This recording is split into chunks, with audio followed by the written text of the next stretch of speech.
So being able to do things that don't feel good right now necessarily compared to other things that are, in your own mind, better for you in the long run. Not just because your mother said it's better for you or your teacher, but that you at the moment know that you should have, whatever, the cantaloupe versus the blueberry muffin. And this is my favorite children's story, Frog and Toad, where they basically binge on cookies and, are trying to use pre-commitment mechanisms and ultimately, fail. They bake a cake after they figure out all the pre-commitment mechanisms. They bake a cake. Anyway, so Cookie Monster, tries hard to delay gratification, and he goes through a bunch of strategies. None of them actually very good. And I'll show you another little clip, or the beginnings of a clip later on.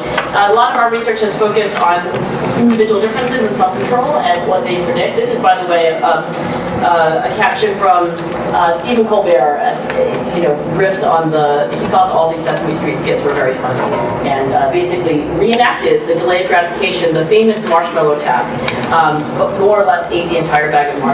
I thought it was very funny. I sent it to Walter and Michelle, didn't think it was very funny. But the idea of the delayed gratification task, just because it's so central to at least the popular understanding of self-control, I'll just say is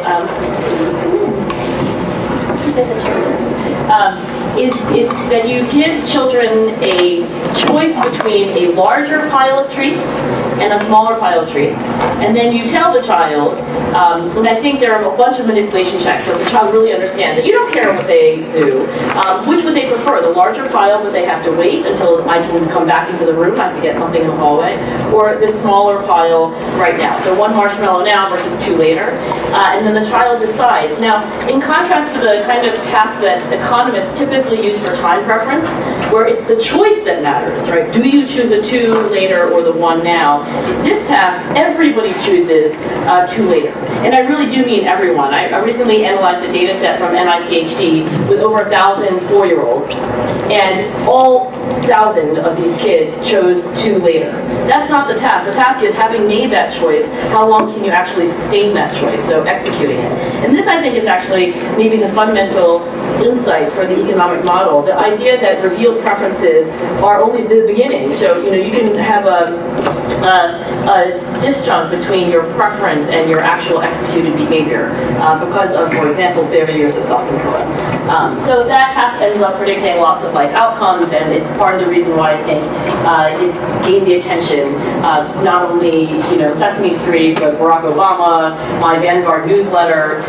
So the very phraseology, delaying gratification, is actually entering popular consciousness. But most of the revealed preference literature is only looking at the actual choices taken. So the distinction you're making is not so much... Well, that's true, but then I think the assumption that if you ask somebody hypothetically, which would you prefer, $10 an hour? Oh yeah, there's a lot of literature and then questioning that, whether or not the hypothetical answers anything of any predicted value. Correct. Right. And I think if you would acknowledge that volitional abilities, like so the ability to sort of execute a choice that you've made, are part of capacity, then you can accommodate it in an economic model, because you can say, well, there are preferences and there are capacities, but as long as you recognize that one of the capacities human beings rely on is the capacity to execute choices that are not utility maximizing right now, but have this different time course. To give a sense of what questionnaires look like that assess self-control, the developmental psychologists, they study little kids. They like to call it effortful control, but the items are very similar, in fact, to the questionnaires that are being used for school-age children. So this would be late elementary school, early adolescence. And the items, about planning, about controlling your emotions and so forth, are at least conceptually quite similar. And I think when we now move on to the adult scale, another thing I'd like to point out is that Big 5 conscientiousness, I think one could argue, is overlapping, to some extent, depending on the questionnaire, really almost entirely co-extant with self-control. There are other questionnaires where you wouldn't want to say that, but there's always some strong overlap.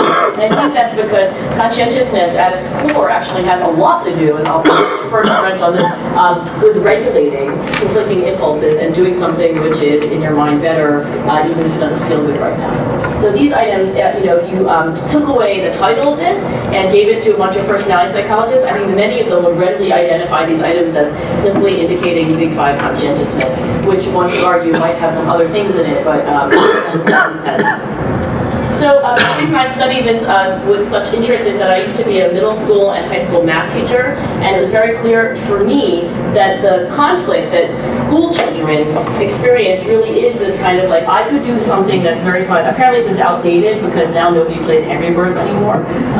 But there are lots of things you can do, Candy Crush or whatever, that are just more fun right now than doing your academic work, a paraphrasing of Aristotle, not a direct quote, but the roots of education being bitter and the fruit being sweet. Data we're analyzing now in our lab for the Sloan study, which by the way is publicly available at University of Michigan, is a sample of over 1,200 middle school and high school kids. It's not nationally representative, but it is national. So there are 10 cohorts of kids from around the country representing urban, suburban, and rural, high, middle, and low SES, and a range of ethnic backgrounds.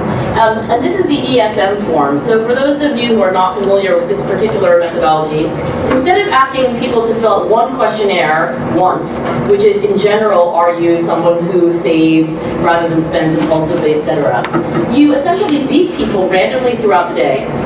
These kids actually, it was the 90s, so they had a wristwatch that beat them. Nowadays we do this through text messaging. But you ask them, what are you doing right now? And then you ask them a number of questions about how they are, in this case, feeling, right? So are you happy right now? Is what you're doing right now requiring your concentration, etc.? And when you analyze the data from this large study, a week in the life of kids from 6th, 8th, 10th, and 12th grade, you find that academic work is actually the preponderance, so about 28% anyway. The largest kind of category that they do obviously a bunch of other things during the day. And if you characterize that academic work in terms of its subjective experience for kids, I would argue that this fulfills the criteria of a self-control dilemma. So it is acknowledged to be important in the moment when you beat them, or what you're doing right now, studying, doing your homework, taking a test, doing individual work in class, listening to my teacher lecture at me, which is how they often phrased it. And you ask them, like, right now, in this moment, is whatever you're doing, is it important to your long-term future goals? This is the kind of data you get. It's by far the most important thing that kids and themselves confidentially recognizing to be important. And this is not moderated by gender, by ethnicity, by age, by GPA, or anything else we could find in the data set, right? So this is a consistent finding, yeah. Like, couldn't this be that it's not what they really believe, but rather that what they are told to... It's a very good point. So we don't know whether this is what they have been brainwashed, do they deeply believe this? Absolutely. I will say this, it was a confidential study, nobody saw the data in terms of their parents or teachers, so you just, fill out this form and, it goes to the University of Michigan, and but you're absolutely right, so maybe it's kind of lip service, but, I actually don't know how otherwise to elicit this attitude, though. So it is not moderated by gender? There's no gender? It's not moderated by gender, it's not moderated anything. Like, we looked at everything in the data set. There was a bunch of psychological variables. It's kind of this random data set, but it wasn't moderated by anything. And neither was this finding moderated by anything. So are you happy, or actually the data for, is there something else you'd rather be doing right now, which we code as intrinsic motivation. So for those things, it's almost more or less below average. So academic activities are not, typically, I'm really happy right now doing this. There's nothing else I'd rather be doing. This is fun, this is pleasant, this is pleasurable. No, that's not the case, but it is good for me in the long run. So I think this has the feature of a self-control dilemma. And when you ask kids, using blank pieces of paper to fill the page with the way that self-control plays out in their lives, they actually typically note things that failures of self-control rather than instances of self-control. And these are the kinds of things that middle school children that we surveyed in New York say, more or less unprompted, right? So this has actually been a very long list, and it was filtered through teachers who rated behaviors based on their frequency and their consequence. So Brent will recognize this as an act frequency kind of approach in that sense. So we did the kind of two-stage act frequency process. And they note also behaviors that are not really related to schoolwork, but more related to interpersonal relations. And these two factors, work-related self-control and then interpersonal or emotional self-control, seem to emerge from other things. Yeah, Brent? The top list seems a lot more like what I would call planfulness, orderliness. It's not classic. There's no impulse there, right? There's no attractive feature in the environment that's dragging you towards something, and you have to regulate that.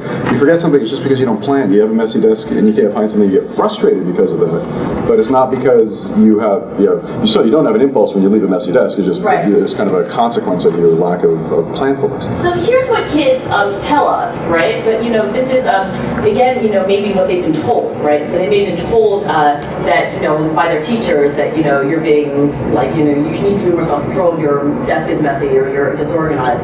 So, but this is what they do. So it's not necessarily that in the moment that you cannot find your notebook because your desk is messy.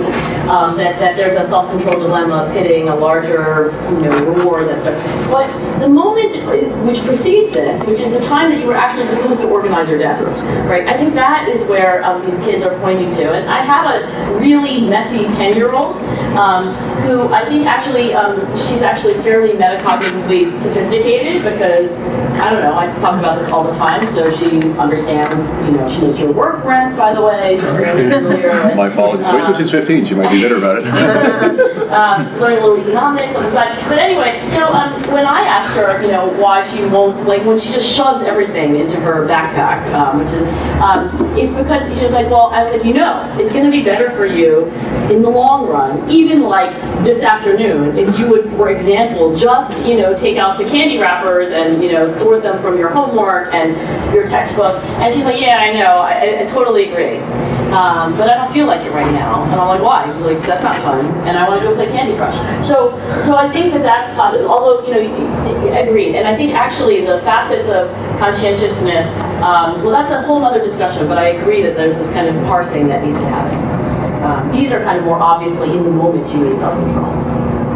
And the work on self-control and its predictive validity is quite old now, so I won't belabor the point, but it does predict stuff, which is good. It predicts stuff controlling for IQ and socioeconomic status. In this case, it predicts final grades in a sample of 8th graders. This is from Temi Moffitt's 2011 PNAS paper that, Brent, you're also a co-author on this paper. And this is the Dunedin birth cohort study. And this graphs essentially tell a simple story, which is that self-control measured in childhood predicts adult outcomes, including wealth, earnings, physical health, and not going, not being convicted of crime, so not being, this is actually a teenage parent. Just on the previous slide about this, following up on this question, it seems that there's a difference between trying to not do something and not managing to avoid doing that thing versus wanting to do something but not managing to get yourself to do that thing. Yeah. And that maybe those two might be somewhat different, just like happiness and anxiety or have two different scales. I have always wanted to write this paper, mostly because it would have a really sexy title called Willpower versus Won't Power. And the intuition that getting yourself to do something is not the same thing as inhibiting an unwanted impulse. My data have never quite come out that way cleanly, and I don't know, Brent, if you have something to say, but I've never gotten a will versus won't factor. Now, the developmental psychologists do have inhibitory control versus activation control as separate factors in their models, but I don't. So, the reason I never wrote the paper is that I wasn't able to find a two-factor nice structure that actually parsed that way. Now, when you look at the structure of conscientiousness hierarchically, the first emerging division is between will and won't. I mean, where you have an inhibitory component, which is stopping you from doing things that are inappropriate, and then you've got a proactive component where you get off your ass and do something hardworking, working harder on your grades or your job. So that would be industriousness, right, and then. Right. And then impulse control would be the inhibition part. So that it is there. It doesn't parse so cleanly as you keep on going down the hierarchy. But the original division it's there. So it could be explored. How highly correlated are those measures? Oh, those are like 0.7. Yeah, right. Yeah. So it reaches almost a limit of reliability. So you're making a distinction, but you're splitting hairs. So. Yeah, and I think that's probably true. There probably is some hierarchical structure like that. So it's meaningful to talk about self-control as being both the ability to do and not do things as appropriate. But the other reason why I think it doesn't come out so cleanly is that in many real-life dilemmas, right? Now, I think it's an important reminder that kids actually live relatively routine lives, and we like to extract people and put them in lab situations that are really weird.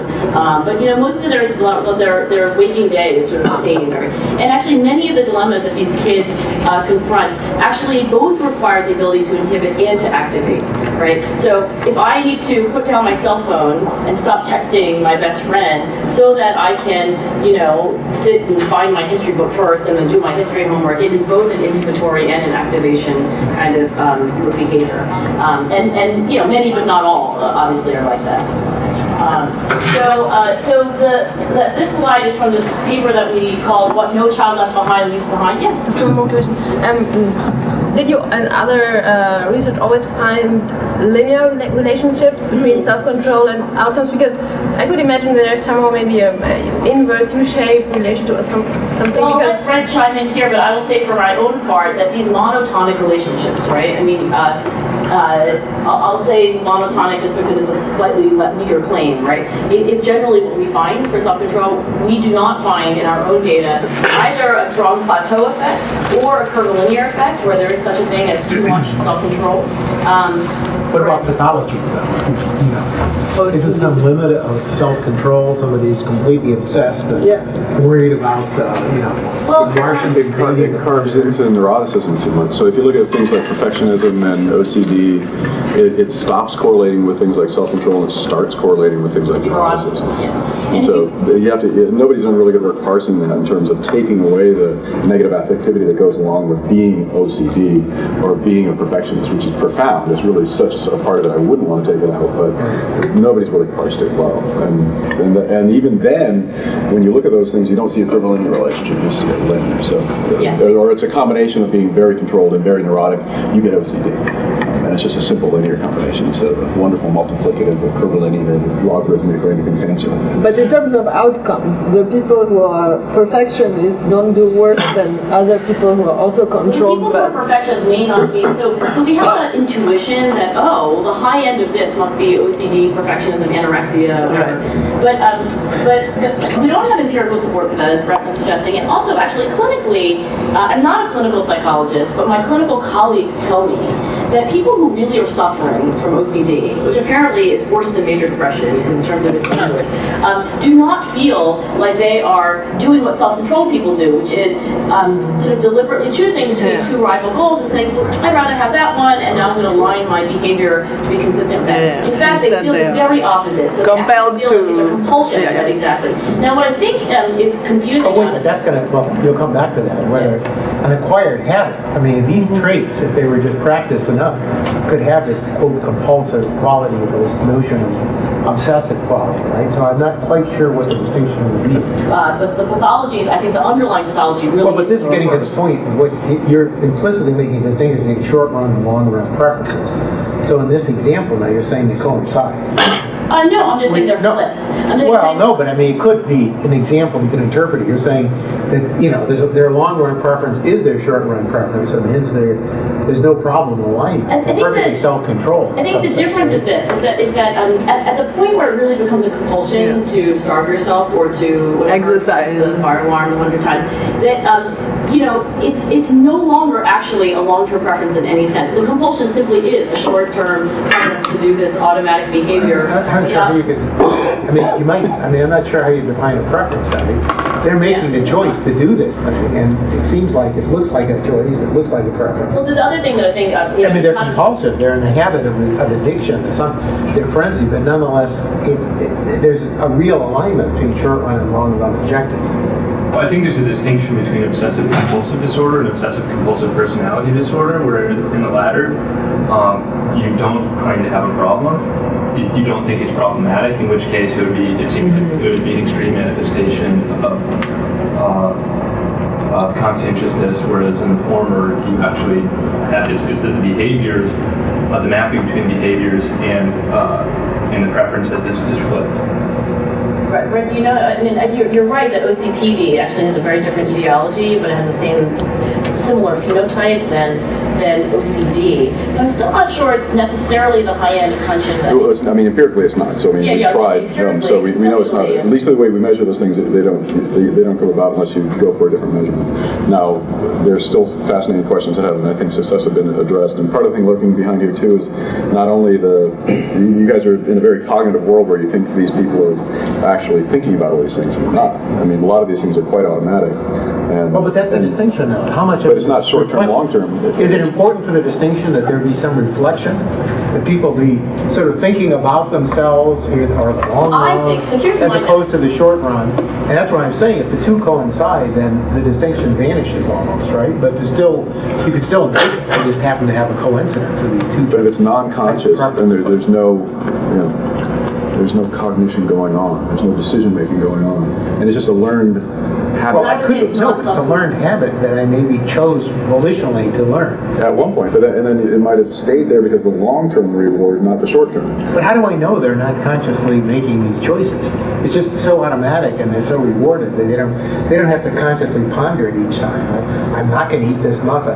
I mean, I think that's actually what happens. So no, wait. I'm trying to understand it because you If have a you room have a mostly of behavior- economists and you're talking to yourselves. So if I do that a lot, actually. That just start personality with that fine clothing which is the big that five. No, but quite seriously, we've had this conversation repeatedly, but maybe they're clear to everybody else. No, I agree. I think it's actually very interesting. So I would say that roughly speaking, there are kind of, maybe it's a continuum, but automatic versus reflective and voluntary behaviors, right? So you would say a habit is an automatic, you don't actually have the goal intention in mind necessarily. It's not like when you fasten your seatbelt, you're at that moment thinking, well, this is going to increase my long-term probability of living an extra 0.2 years. I mean, maybe, But it is. Maybe if you're an economist. You've acquired it in some sense, so why wouldn't you think? So, I mean, Not again, is it from- necessary that I think of, that would be a very inefficient lifestyle. If I have to Exactly. So carefully I'm- justify everything in my life by subconscious rational. Exactly. So I am violently agreeing with you. So I think that you're absolutely right. That in the moment when you execute once, I'm already exhausted in fact, from the I think really what goes on with self-controlled people is not that they're using willpower in the moment all the time, but in fact that they actually have strategies, and then what strategies become when they are executed over and over and over again and rewarded are habits, and that they really are non-conscious. That doesn't mean, by the way, you can't bring it to consciousness. For example, you might have a habit of like tapping on the table during talks, which is really annoying, of course. But if I say to you, hey, if you notice that you're tapping on the table, you're going to bring that to consciousness. You're like, yeah, and then even maybe 2 lectures later, you might say, oh, there I go, tapping on the table. But they are, by default, non-conscious processes.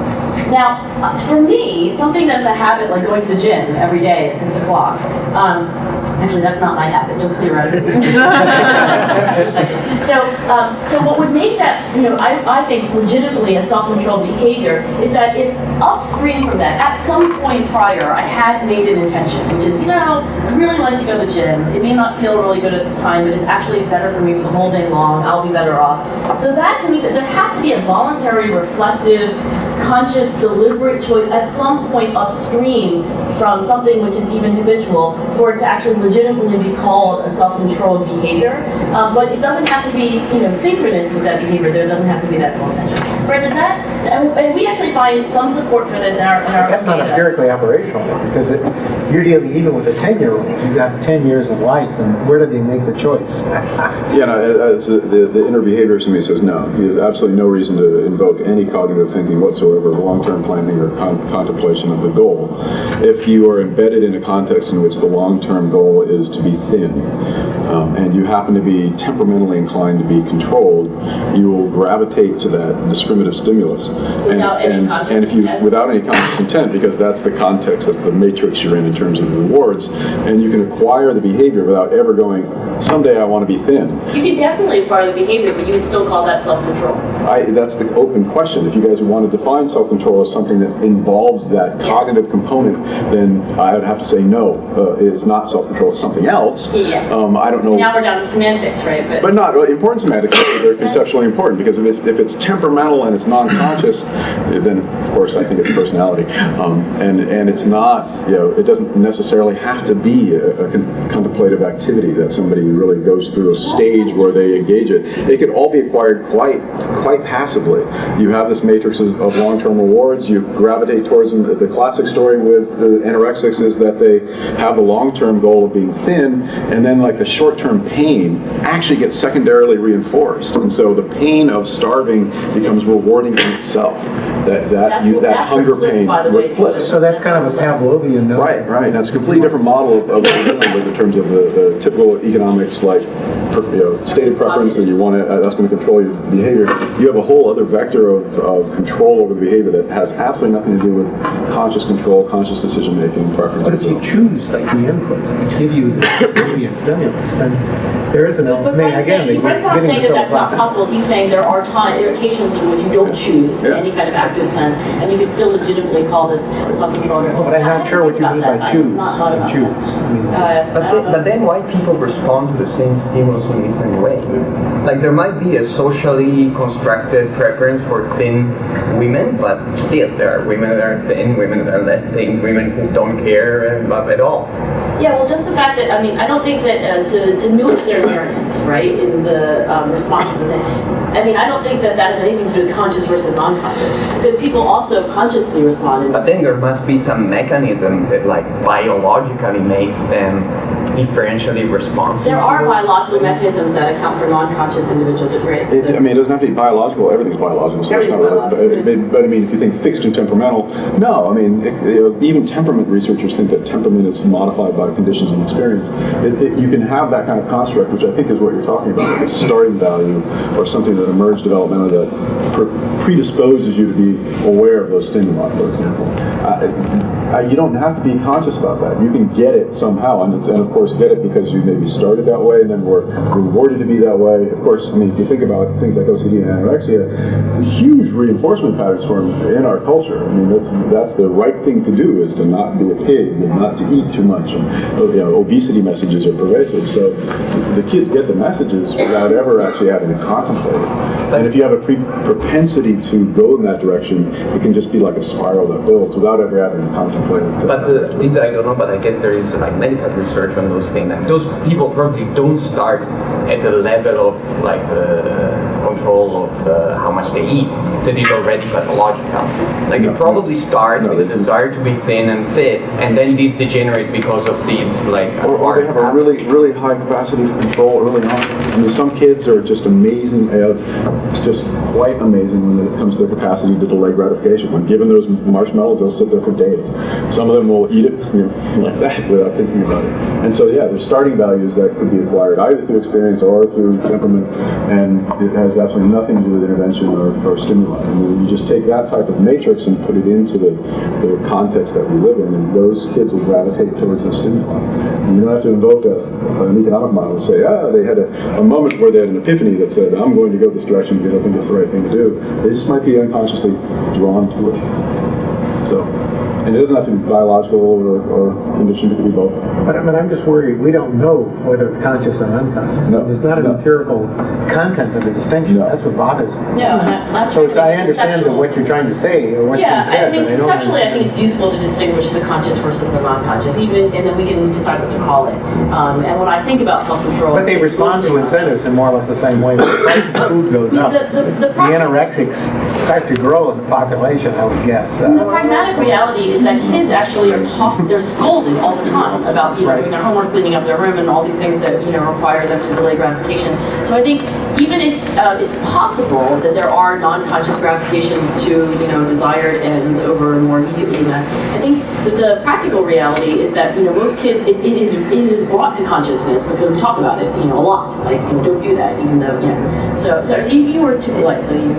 Yes. So no, I just want to make a point about habit and can we say that in some sense something like extreme compulsive behavior or anorexia, what's different about it is the affect that goes on while having the habit, in the sense that I'm no longer even able to reflect or change it. I'm just into the habit and just doing it. Whereas when it's a self-control, even though I'm in the habit, like with putting my belt, I'm in the habit, I'll do it, I don't think about it. But if for whatever reason something would occur, even minor, that would make me want to maybe not put on the belt, I could easily start thinking, oh, maybe I don't want to put on the belt because whatever, like I'm gonna throw up or whatever. But again, the distinction isn't operational in the sense.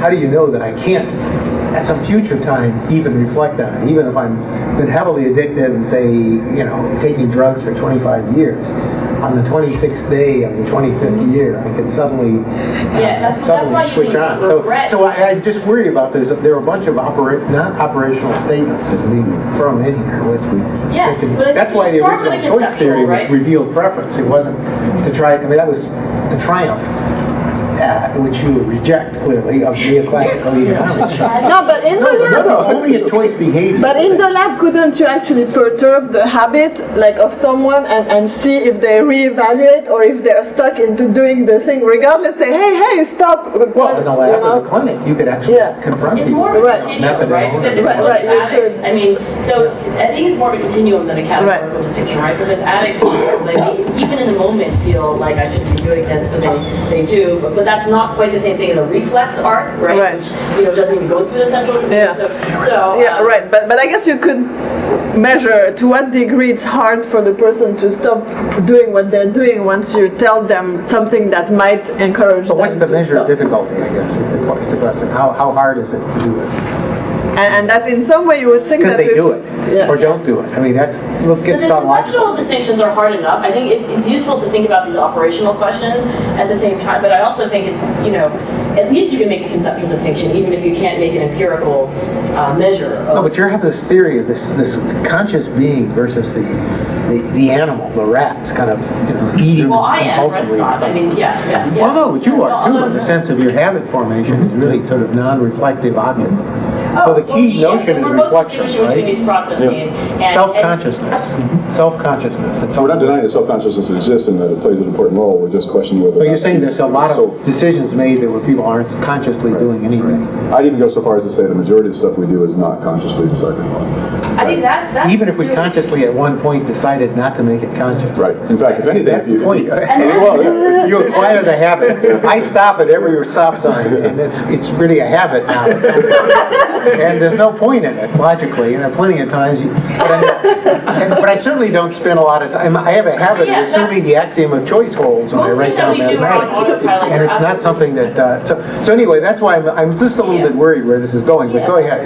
Is the number of negative life events, and these are things like my parents are getting divorced, or they're fighting, or my mom lost her job, or my best friend moved away.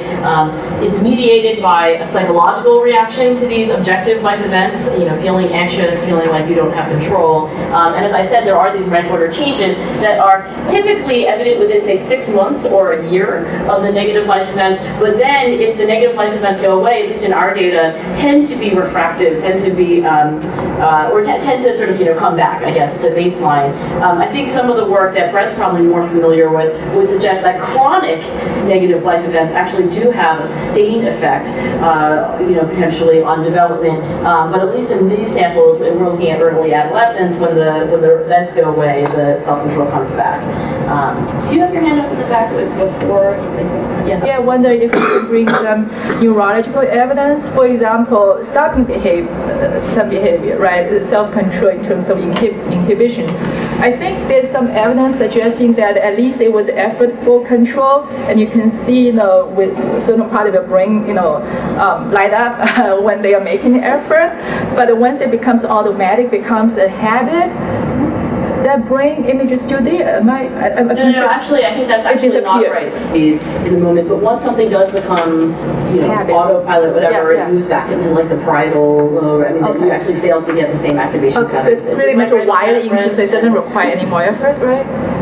Yeah, and then effort is a funny thing. So effort, I would venture to say, we use as a term that doesn't bear any further definition. But like, what is effort? Do we really mean metabolic? Oh, it involves cognition. That's when cognition kicks in, I think. So I would say that with habits, cognition is typically not characteristic of something that is habitual, but you can bring something to cognitive awareness, like, oh, there I go, biting my nails again. But typically habits by default are not conscious behaviors, but they can be brought to consciousness. And I think that's the, like Wendy Wood type definition of habit. But if you want to read anything on habit, read Wendy Wood, who, by the way, writes very well, which is a blessing. So I think her work is actually really good. So is it the same process with the formation of new behavior that's desired? For example, at first, you involve cognition, involves resisting other temptations in order to focus on what you're supposed to do. But over time, it becomes your habit. Then do you see neurological evidence suggesting that You don't need. Yes, that's exactly what my point was. Yeah, but it doesn't mean you can't change at some future point, though. That's, Sure. So you have the neurological evidence, but that's not definitive. You can So your change, brain start a has new changed, process but then. yeah, you Yeah, can, I you can start another definitely don't process. think Right. even Even Yeah, the contemporaneous. brain will not light So up. do we know that it's more effortful if you form this neurological channel? You know- I'm just asking, I don't I mean, know. we can have this conversation without the neuroscience and the lighting. I feel like most conversations you can have without like, oh, lit up there. So don't even know what it here's means. some evidence that you can change a habit. So I used to walk to work every day the same way. At some point, I figured out the most efficient way to walk from 30th Street Station to my office at 37th and Market, and I repeated that pattern habitually, right, without thinking I could have deep conversations on the way. I never thought, do I need to turn left, do I turn right, for 7 years.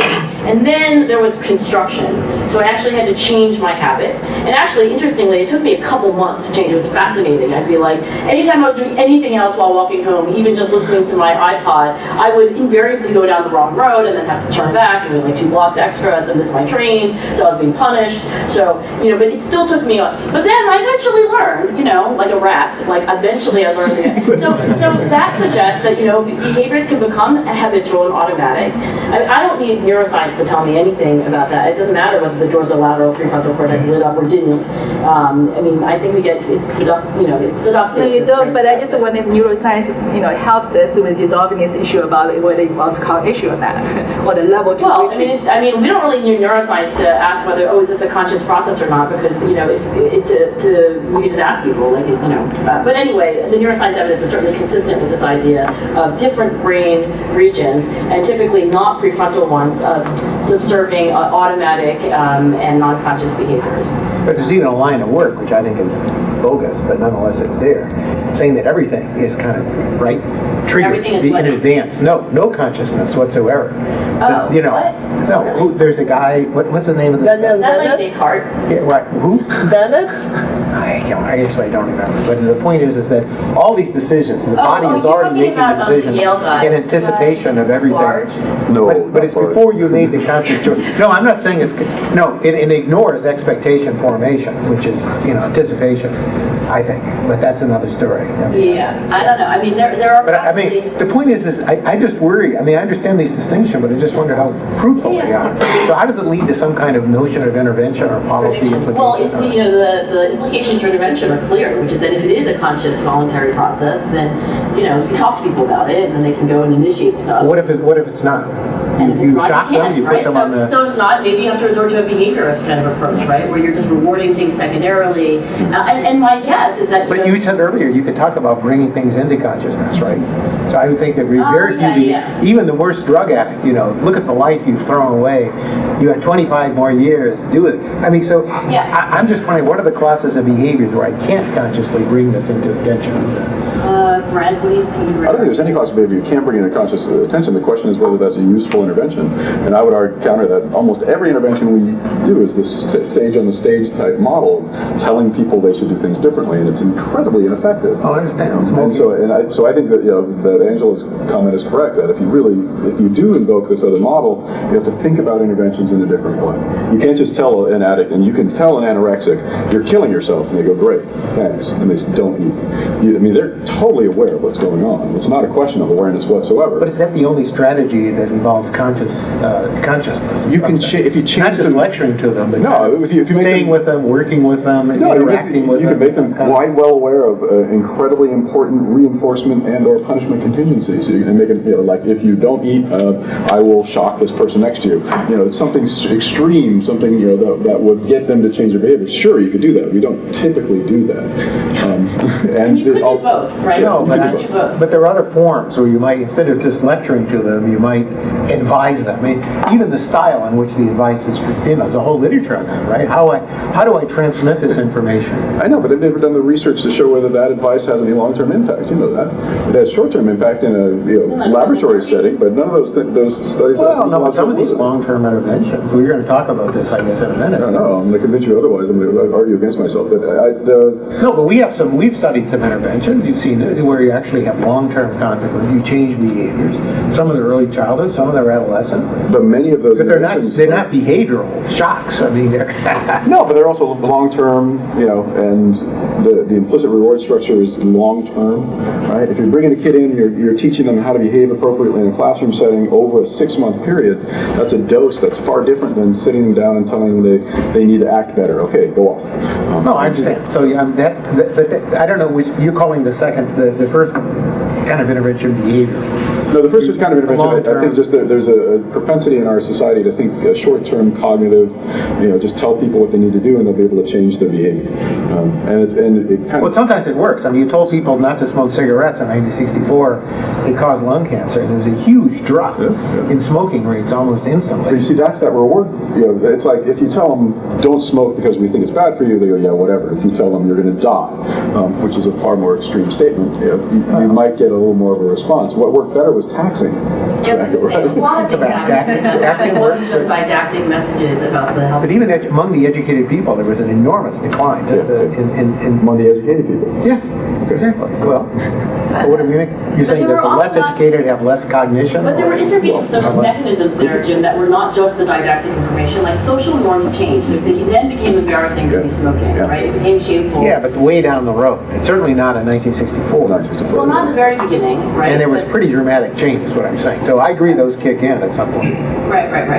So you're going to lead to a theory of intervention, which is what I'm looking for. That's great. So these are not mutually exclusive. So you can certainly tell somebody, hey, I think you should eat fruits and vegetables. But you can also, in a behaviorist, I think the right way to call this is behavior, Skinnerian, right? Reward them. So, and I think we do this as parents, right? Like when a kid eats broccoli, you're like, you don't do it? You should. No, I don't think parents do that. I think parents tell their kids they should do it. I shock my kids. Do you shock your kids? You eat your broccoli and I'll give you some Skittles afterwards. That's the praise, right? So I'm like, oh, yay, you're making mommy happy. I'm doing that experiment right now.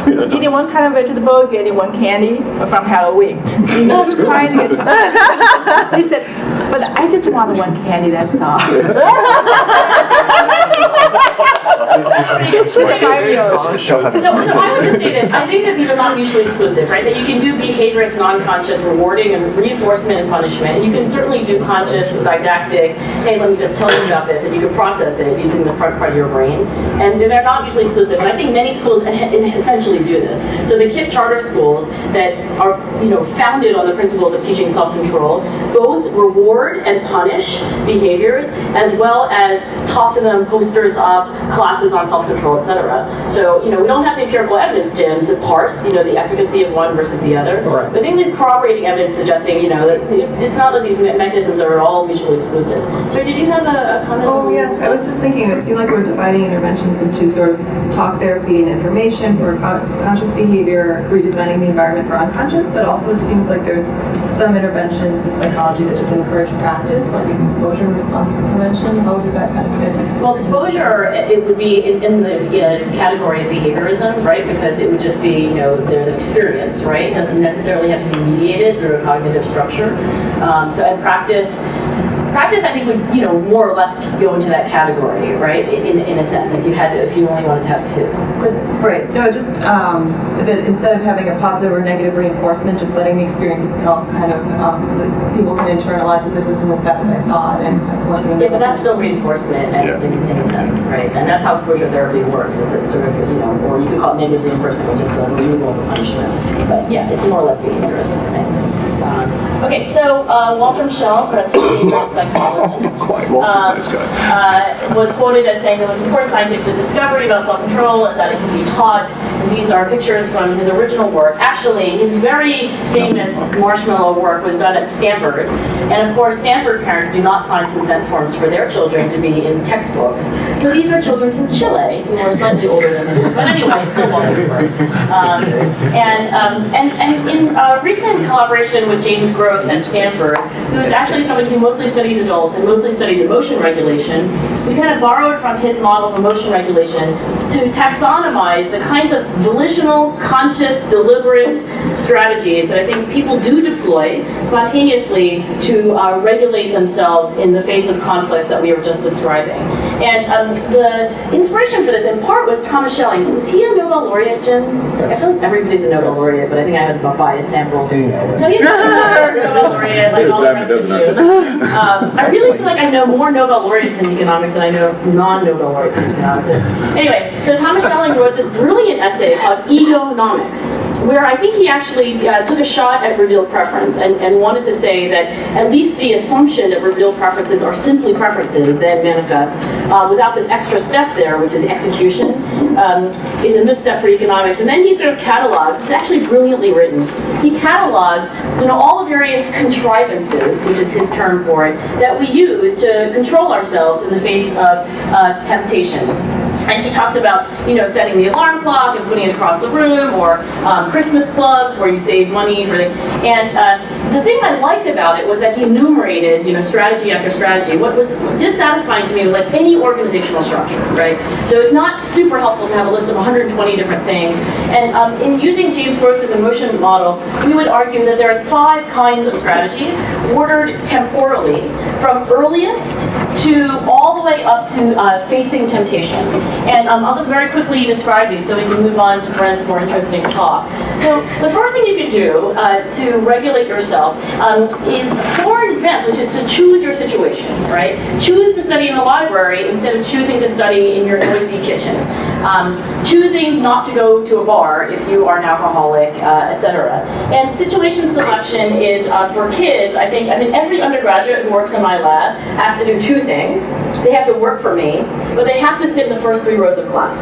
So they're like, why do I have to sit in the first 3 rows of class? I would have never been your lab assistant. That's so disappointing. I mean, what's so special about the first 3 rows? Well, because it looks like this, right? And then I actually did this little cross-sectional survey. It's not, an experimental survey. But I will just say that the kids who sat in the front of my class in a large lecture course got 6 percentage points higher in final grades in the end. And I know there's selection, like whatever. But I do think, from my own experience being a student, if you're up here, which I almost never am, it's just really, not as interesting, or it's harder to pay attention. We did a focus group of kids in the Bronx, in New York. The Bronx has a nice part and a bad part. We were in the bad part with 4 kids, and we were talking to these high school kids. Actually, the way the focus group worked was 10th graders were paired with 5th graders when asked to give them advice, and then we were like flies on the wall listening. So the 10th graders were saying these things like, well, if I knew then what I know now, at the age of 16, and they were telling the 5th graders, the most important thing to do is to choose your friends carefully, because you start hanging out with certain, this is, I think, consistent with your idea of social roles. And so basically there are social situations that you can select into with, again, some deliberation, I would argue, even if you can also do it maybe without conscious intent. So hang out with the good kids, it'll make it easier for you to do your homework. Having chosen your situation, so there's a kind of a conditional feature here. Having chosen your situation, you can modify it. So once I gave a guest lecture and went to the bathroom, and I came down the stairs and realized that nobody was taking notes. They were all shopping on eBay or checking their Gmail or Facebook accounts. So one modification that I have used myself, because I go to boring meetings like everybody else, like when I go to HCEO, which is not boring, it's fascinating, but I don't open my laptop, because if I open my laptop, nobody can beat my Gmail account. Nobody. It doesn't matter. If I get a new message from my research coordinator, I'm going to read that new message. So this kind of intentional modification. Now, if your laptop happens to be closed or it's broken that day, I would argue that does not, for me, fall into the category of self-control. But if you intentionally close it, it does. My 10-year-old recently piloted this intervention of the cell phone being turned off at home. Well, but even there, you choose to have it fixed or not. Yes, and if you choose not to have it fixed, right? You're really skirting really basic questions about choice, but go ahead. Fair enough. I cannot use the television in my house because it's so fucking complicated, but I have chosen not to educate myself so that I will, find it easier not to watch Downton Abbey all the time. So that's another example of that. But right, so there has to be some willful intent there, though, right? And that's the key, as long as there. So my 10-year-old was listening to me lecture somewhere else, I think. I was dragging her along, and so she listened to this about situation modification, and she actually tried this on her own without telling me, and then 3 days later told me that this strategy works really well, because if you turn off your cell phone, it takes forever for it to warm up again to be able to text, and just that, this is like temporal discounting, the hyperbolic discounting. It's like the fact that you have to wait 3 to 4 seconds before texting your friend makes it just not worthwhile to do at all. So that's her strategy. And then this actually is just an illustration of Brian Wansink at Cornell, who I think does just brilliant research. If you want, I literally pulled an all-nighter reading his book called Mindless Eating. I was like 5 in the morning, I'm like, I cannot believe I'm reading this book. But I finished it, it was very good. So he did this random assignment study where secretaries had candy on their desks, and they either got the candy in a clear bowl, or in the exact same bowl that was painted to be opaque. And wouldn't you know it that the secretaries who had the clear bowl ate substantially more than the secretaries that had the opaque bowl. The same exact effect and the same effect size if you just move the candy bowl 6 feet away, because you have to do this. Actually, in Walter's early studies, you can actually see video footage of even at age 4, children actually moved the bell away, I think to make it harder, making temptation a little harder to get to. Selective attention is the next stage, and this is a cognitive strategy. This is the idea that where you look actually significantly impacts the ease or difficulty of now paying attention or focusing how you process information. So if you're looking out the window because your lecture is boring, then it will be even harder, I think, to pay attention or code what the professor is saying. Anyway, so Cookie Monster essentially learns this strategy. So in a subsequent episode, Cookie Monster is trying to resist a chocolate chip cookie, and he discovers that if he doesn't look at it, he can still smell it, so he says it's pretty hard because he can smell it. But if he doesn't look at it, it's actually easier, and then he waits all the way to the end of the episode.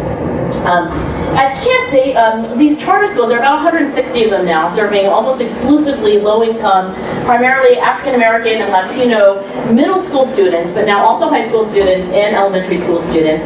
There is a word that they use. There are lots of in-group words that KIPP uses, like, oh, I'm a KIPster, I got hypnotized, this is my KIPP cousin, you're my KIPP aunt. One of the KIPP words that builds in-group fidelity, right? Like, I'm a KIPster and you're not a KIPster, so I'm going to act like a KIPster, is tracking.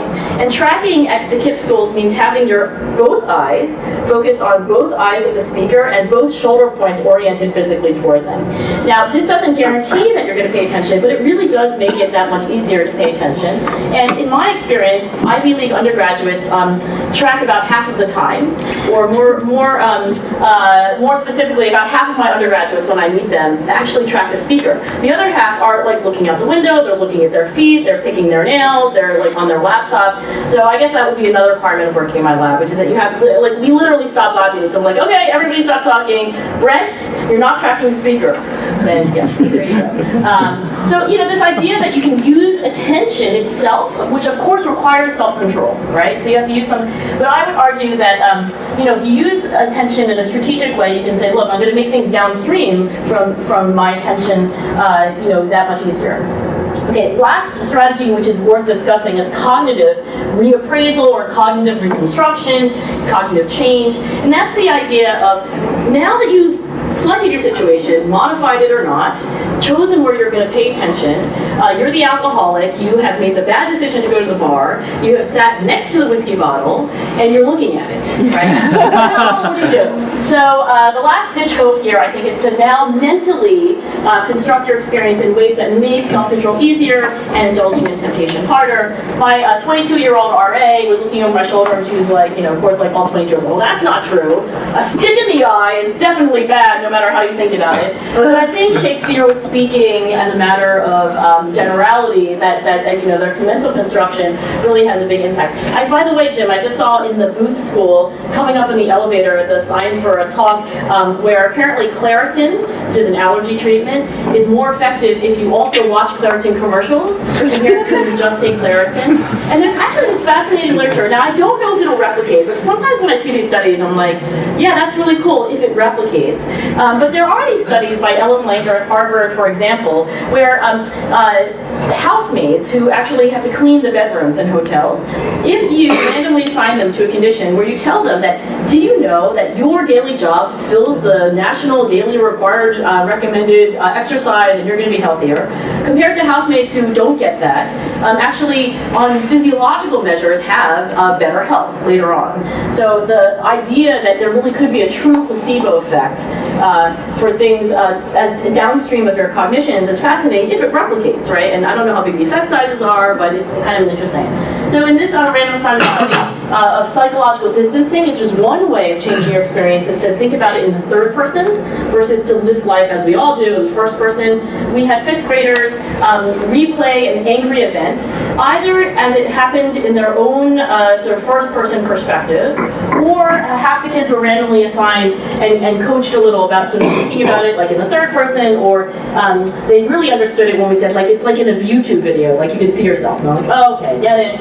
And that seems in the very short term, now this is nothing like an intervention, right? Because this is just in the same session to help them reduce their negative affect if they think about it in the third person, and actually it's mediated by making fewer blame attributions and actually having more cognitions, more actual thoughts about the episode, so more information processing. Now, the last stage here is what really conventionally is called willpower, right? Just don't do it, or as the Buddhists say, crush mind with mind. But you know, the Buddhist doctrines actually disrecommend this. So they say that first, actually, if you read Buddhist writings, it says first choose your situation. You know, having chosen your situation, make sure that you amend it to your own advantage, and then be careful where you put your eye. I mean, they actually almost verbatim recapitulate the presentation I gave you now. So I don't even know if we can even call this a strategy. It's sort of just do it, or just don't do it, I guess, depending on whether it's activation or inhibition. And I think that's the misnomer here. So the very term willpower suggests that that's what it is, but in fact I think there's a lot going on. There's strategies, and as we talked about before, you know, things that eventually become habitual, which don't have this feature. Whatever strategy it is that people use, there's sort of a meta strategy, and that is planning. And I think this is actually some of the most robust literature in psychology, which is the idea that making a plan in advance actually dramatically improves your chances. It doesn't guarantee, but improves the probability that you'll execute that behavior. The study that I read actually decades ago, and Brent, you might know the author, actually randomly assigned undergraduates who had to get a vaccine to either get a brochure about why they should get this vaccine, or simply, and it took about 45 seconds, they given a campus map, asked them to circle where they were going, you know, draw out the route and name the time that they were going there, and it's something like triple the amount of vaccines that kids in that experimental group did. And so this idea of planning is something that we've been studying, and I know that some of you... Is that planning or salience? I mean, I'm not sure. Well, what?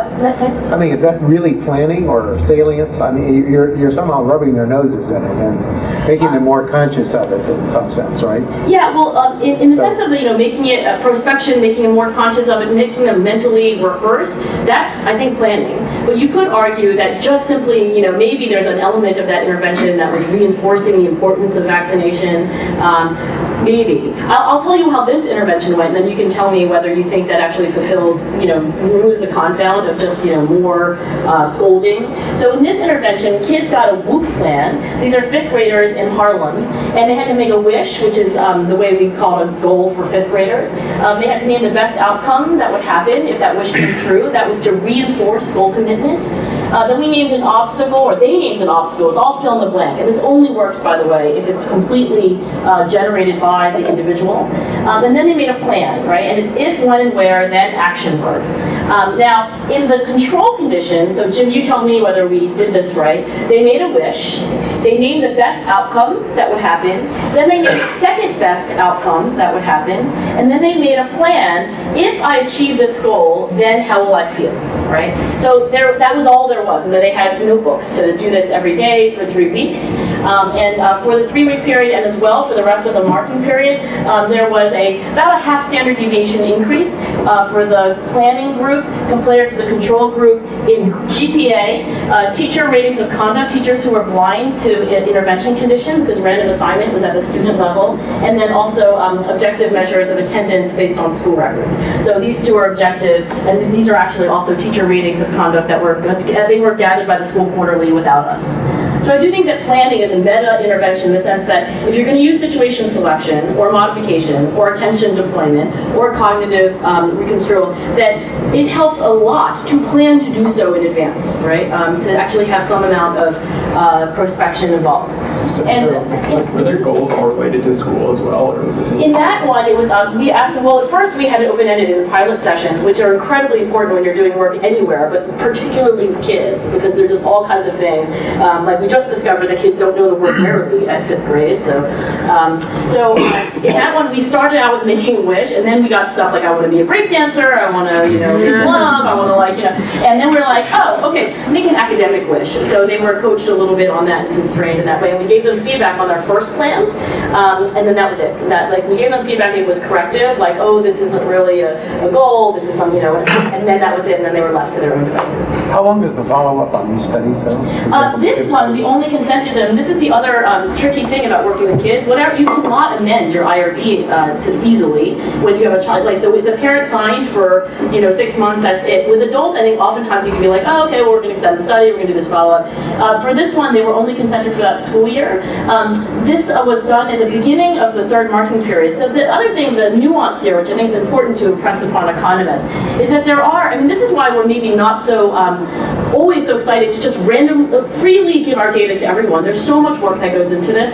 We discovered after years of work that there are sensitive periods, not biological ones, but psychological ones. And so, for example, if you're going to do an intervention with a kid, you don't do it on Friday. Ideally, you do it on Monday or Tuesday, and ideally, you do it at the beginning of a marking period when they have this feeling of like, okay, like things are possible now. And then also, they're acting like economic agents. They know that the expected value of changing their behavior at the beginning of the marking period has more impact on their quarterly grade than if you're in the last 2 weeks and the ship has sailed. So this was done at the beginning of the 3rd marking period. This is data from the 3rd marking period. The 4th quarter, which is the end of the year, actually shows all the same directions, and I think in 2 out of the 3 cases remained significant, but there definitely was an attenuation of the effect of that.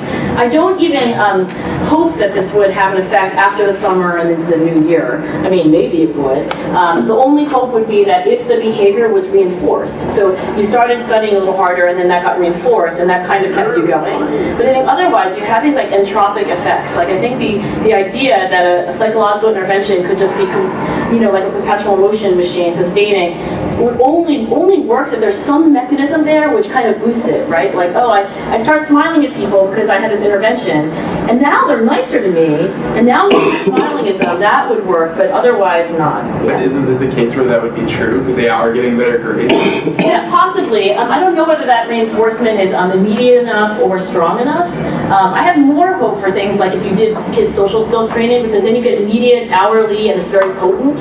But maybe, that would be the hope. And I think that's Carol Dweck's supposition in her work with growth mindset, is that they do, get better at school, and that reinforces them. I think that's her idea of why it can sometimes last for 2 years or more. Brent, anything to say about? Okay, let me just end with this because I want to hear what Brent has to say. But to the point about habit, I do think these strategies become habits, right? And so, I don't know how to adjust the slides, but it basically says our virtues are habits as much as our vices. This is from William James in 1899. Nervous systems grow to the way in which they've been exercised. Once creased or folded like a sheet of paper, that tends to fall forever afterward into the same identical folds. No neuroscience for this, but I think he had plenty of other reasons to say so. So let me end there. Thanks for your attention. Okay, so a short history of personality trait change in psychology. In 1964, personality could change. It's a great thing. So it's a fascinating book. You should pick it up and get a copy of it if you can. It's a book. Actually, I don't know if you can get it online. But at this point in history, you had a bunch of people talking about things like prisoners of war and brainwashing and things of that sort, and how it affected individuals who were in prison for a long period of time. And the attitude was very, very open-minded about the possibility of personality and psychological change. And there wasn't any turf wars between different camps. There wasn't any you can't change it, you can't change it. They would talk more about how it changed and in what way. So a lot of discussion about identities and the structure of identity. There's psychoanalytic thinkers in here. But the prevailing ethos at this time in the mid-60s was, yeah, personality changes. There wasn't even a counterweight to it. There wasn't this like, no, you can't change somebody's temperament. It was actively discussed. And then as Angela discussed my favorite psychology, largely because of the book he now doesn't say said what it said, came out with a book in 1968 which said that, hey, personality really doesn't exist. At least not how these people were talking about it. Right? That there isn't this internal structure, there isn't this long-term consistent thing. Everything is a buzz of confusion. The way you behave here is far different than the way you behave in every other lecture you've been to. Okay, sorry, I'm being sarcastic. You don't sit there quietly and attentively, you talk in other ones, or you do something different. As Angela can attest to, and Jim too, I interrupt and I talk all the time. I still have every single time. It just happens. He was saying that didn't happen. So basically the situation governs all behavior. There is no trace, there's no signal within somebody's character that predicts what they do over and over again in situations in the future. And this really put cast a cold spell on the whole field and the whole question. It wasn't really addressed towards personality, continuity, and change as much as the field of personality. It killed off the field of personality for a good 10 to 20 years, and at least in the sense of emphasis in people, human capital, so to speak. And so the questions about personality change didn't actually get addressed. What was interesting is that the swing back, the pendulum, was led by personality developmental researchers, predominantly two individuals, Jeff McRae and Paul Costa, who did longitudinal research on personality consistency. And they were trying to get their studies published in the mid-1980s. There were these amazing test-retest stability showing that people over 30 years retained the same character for the most part. And literally they were rejected at the top journals because the reviewers said, it can't be true. You must be faking your data because we know what Walter Mischel told us in 1968. And that got them very angry. And so not only did they publish their data, but then they started producing theoretical models which pushed the pendulum very, very far. And to the point where they said, look, personality effectively does not change once you reach adulthood. And adulthood for them was age 30, but for the most part, their theory is one of not changing, that there is really no reason to think about development per se. You're born with a temperament, that temperament pretty much creates your world, that world reinforces your personality, and you keep your personality in perpetuity. Get used to it. So the pendulum swung very, very far. And so you get a book in the early 1990s, Can Personality Change? Is kind of a response to them, where you had a variety of individuals talking about this phenomenon, but nobody really, except for my advisor at the time, countering the argument that personality is fixed like plaster at a certain age. Brent, who were the authors on that? That's Todd Heatherton and Joel Weinberger. This is APA started a series at this point. This is really cool back then to get in these books. It was actually quite good.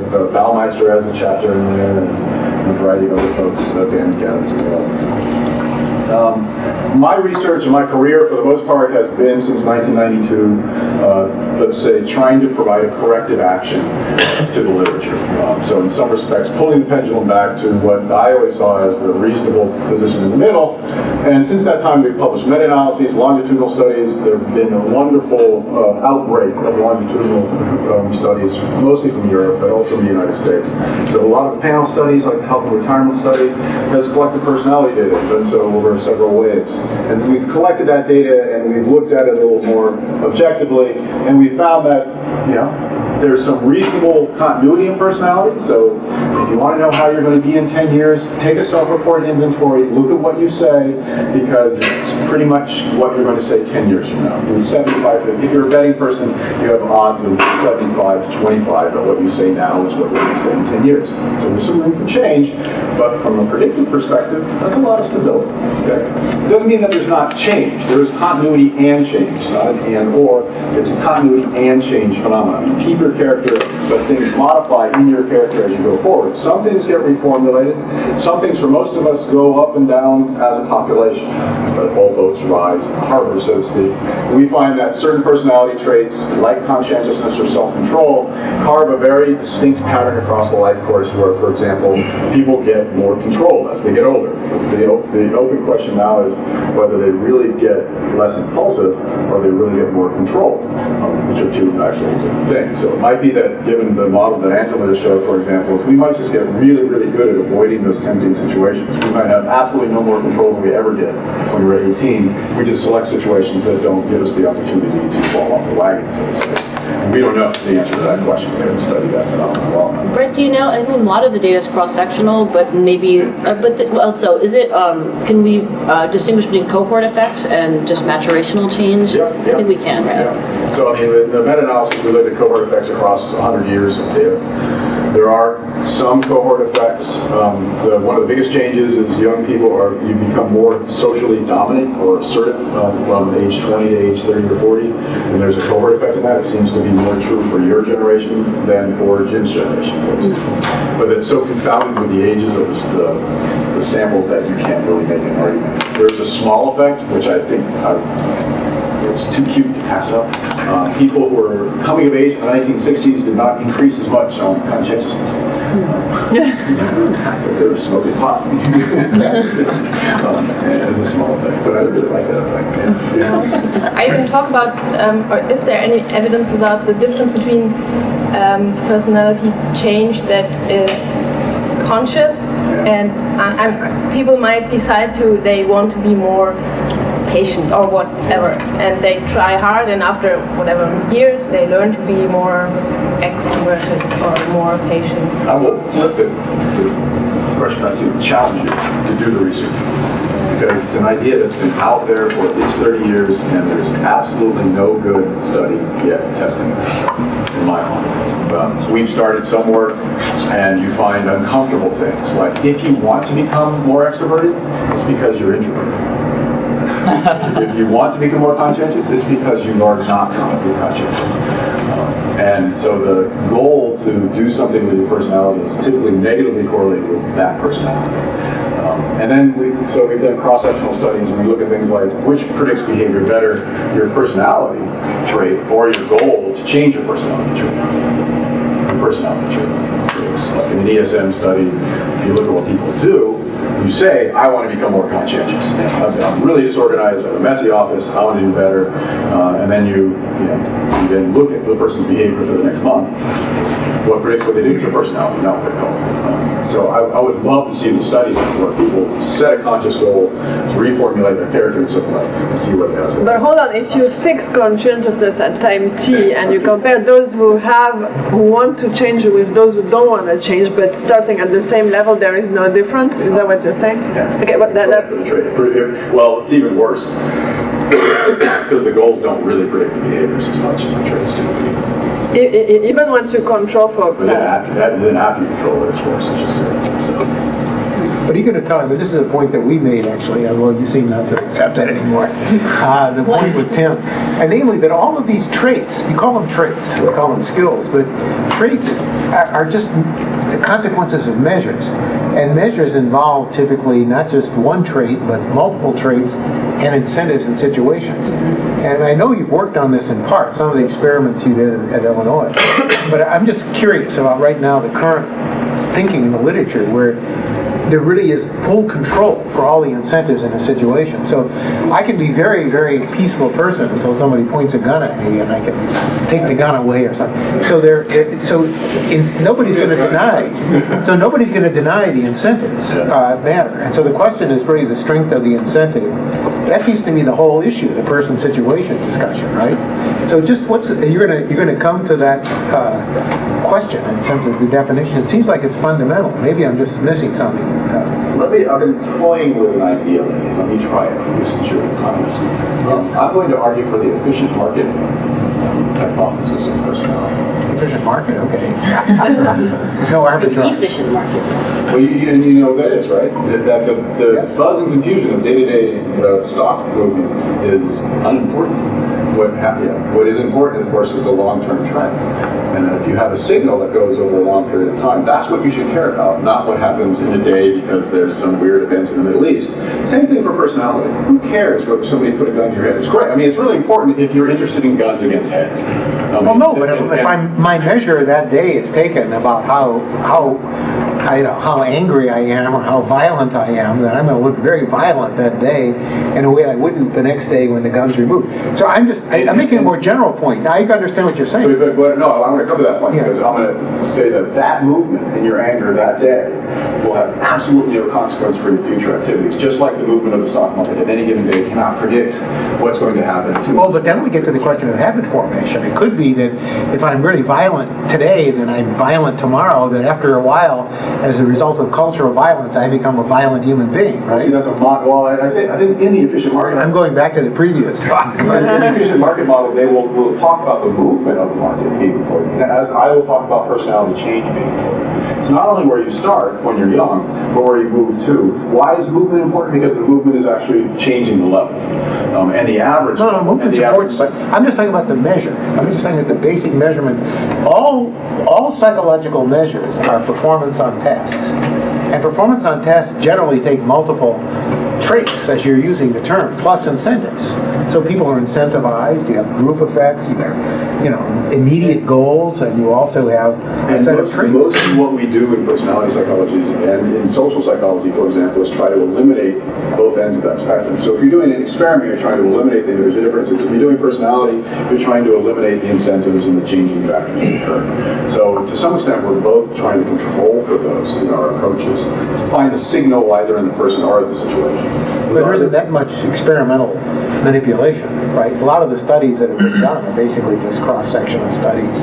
It depends on what you're thinking of. Like these are some of the graphs that she was showing about self-control over the lifetime. That's basically just a set of correlational studies, isn't it? It's not new experiments. So the interesting question. And your graphs about the the growth or shrinkage of these. Well, now you're making a different point than the measurement question, right? So your first question was, isn't there a lot of noise or No, it's not. See, you're calling it noise, but that kind of shades the issue already. I'm saying that unrelated variance. Right? So variance that's not related to the trait. In terms of any of these tasks, how much does the action? If I put in all the other traits, how well does that explain? I mean, there's a fundamental identification question here, right? That the traits themselves are only measured by performance on particular tasks. I wouldn't mistake the task for the concept, the construct. I mean, nor am I.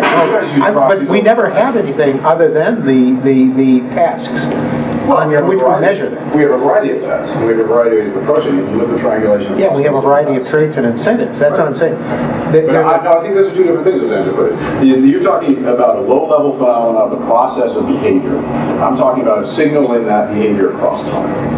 But those same traits could be multiple in nature. So even on a task that's so-called self-control could involve some form of IQ, could involve some form of conscientiousness, extroversion. All these other traits could be there. So the behavior that you're thinking of, any given behavior could be multiply determined. It is multiply determined, right? Yeah, that's a given. But every psychological task is. I got you to admit at one time, that taking an IQ test is performance on a task. Yeah. And so we know, right, that And you want to call these questionnaires tasks also, I know. Yes. Because I have been reading the stuff you sent me. And then, I think I do. I try to read that. That's very boring. So I think the idea here is if you have multiple items, right, and you're looking for the shared variance among the items, and there is a coherence here, not just a statistical coherence, but a conceptual coherence. And I think in the best studies, it's not just you're measuring one trait by itself, so self-control, but you're actually measuring, especially in the Big Five approach,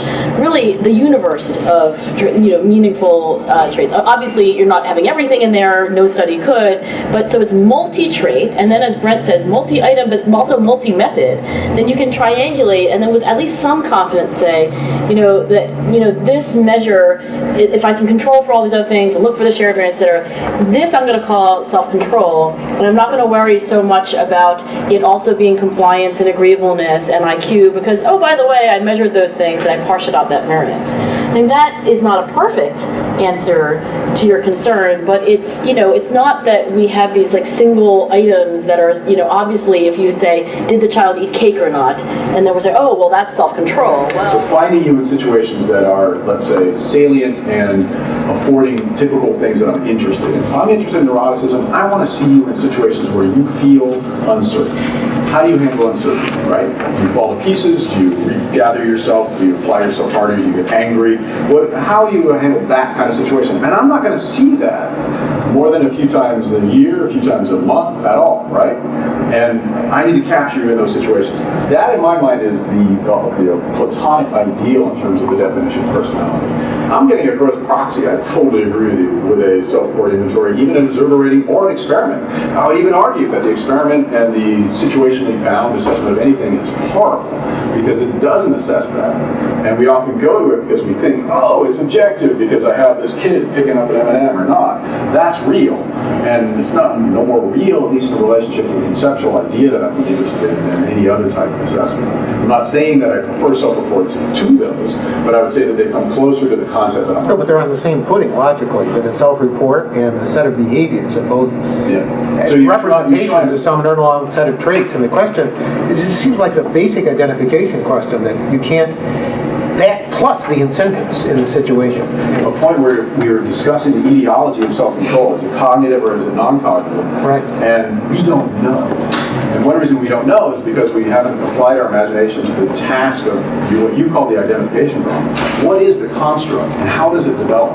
We tend to be very crude. It's like, I have an idea for a construct. I measure it. It's real. And I publish it. And therefore people use my measure and we go back to rankings. You guys use big 5 measures. They're horrible, right? They're horrible proxies for personality. How would you go about doing it differently? And how would you go investigating the phenotype that you're interested in? I'm just thinking in terms like in some of the economics, just take away from the, think of all the different measures that have been coming up with on time preference. I mean, this is a strictly economic concept where you find in multiple choice situations, you know, it looks like a whole vector of time preferences, which is entirely consistent. There are economic models that can rationalize that.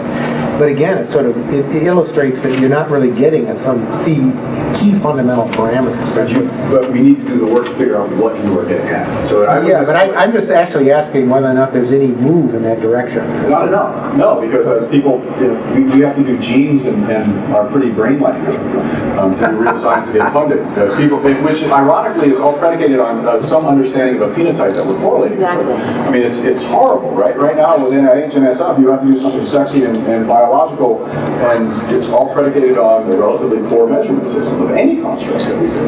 Right. And there should be equal weight given to the phenotypes that we're interested in across all social sciences. Absolutely. And there's no measurement initiative at NSF or NIH, right? I mean, we should have that. It was supposed to be, wasn't there? Like supposed to be a measurement? Well, then it's not conceptualized this way, right? It was like, oh, how do I make my measures more reliable?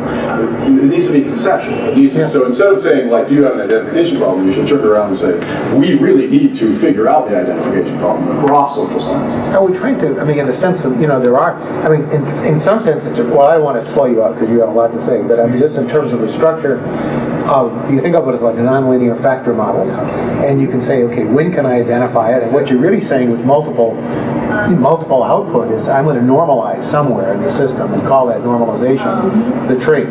But it's potentially dangerous business. Is all. I don't see how you can get around it. You should just do it with knowing that you're making. But I'm just asking, I'm not saying that it's impossible and you shouldn't go forward. I'm just asking how much sensitivity has been done. It's got alternative normalizations with alternative measures to really get a sense of understanding. Like in the achievement test, we know. But for example, in these other measures of self-control, how important is IQ? For example, some measure of straight cognition, the Ravens test on the actual measurement taken. All this in Temi's and Brent's study and in mine, I mean, I always measure IQ, so I always partial it out. I always use a standard battery like the Ravens, or, the Ravens is fluid, so sometimes they use fluid and crystallized, but crystallized is kind of the same as knowledge, which I don't really actually think should be called intelligence. That's just me.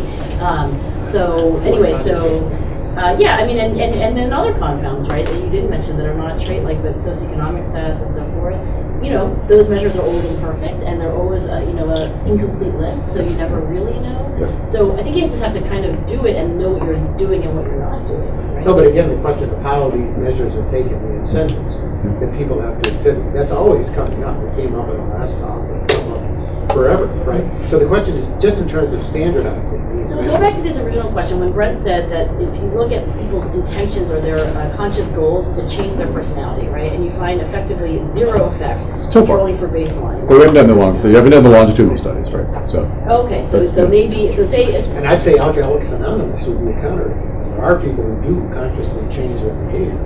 people who convert to some religion become Is there evidence that Alcoholics Anonymous actually works? I mean, I assume it works, but I don't know whether If there are published studies, then yes. If you take that as evidence, is another question. So there are published studies. In fact, there's a published study showing. They swear by it. There's a published study showing that it increases self-control. So there's a nice Blonigan is out there. So yeah. Yeah, but actually, it's interesting to mention. But your point was that I think your point, because you asked for said that, like, what about incentives? And so I thought your point was that does the noise that different incentives over time does that obscure the actual The signal, change? and I don't think it does. Yeah. No.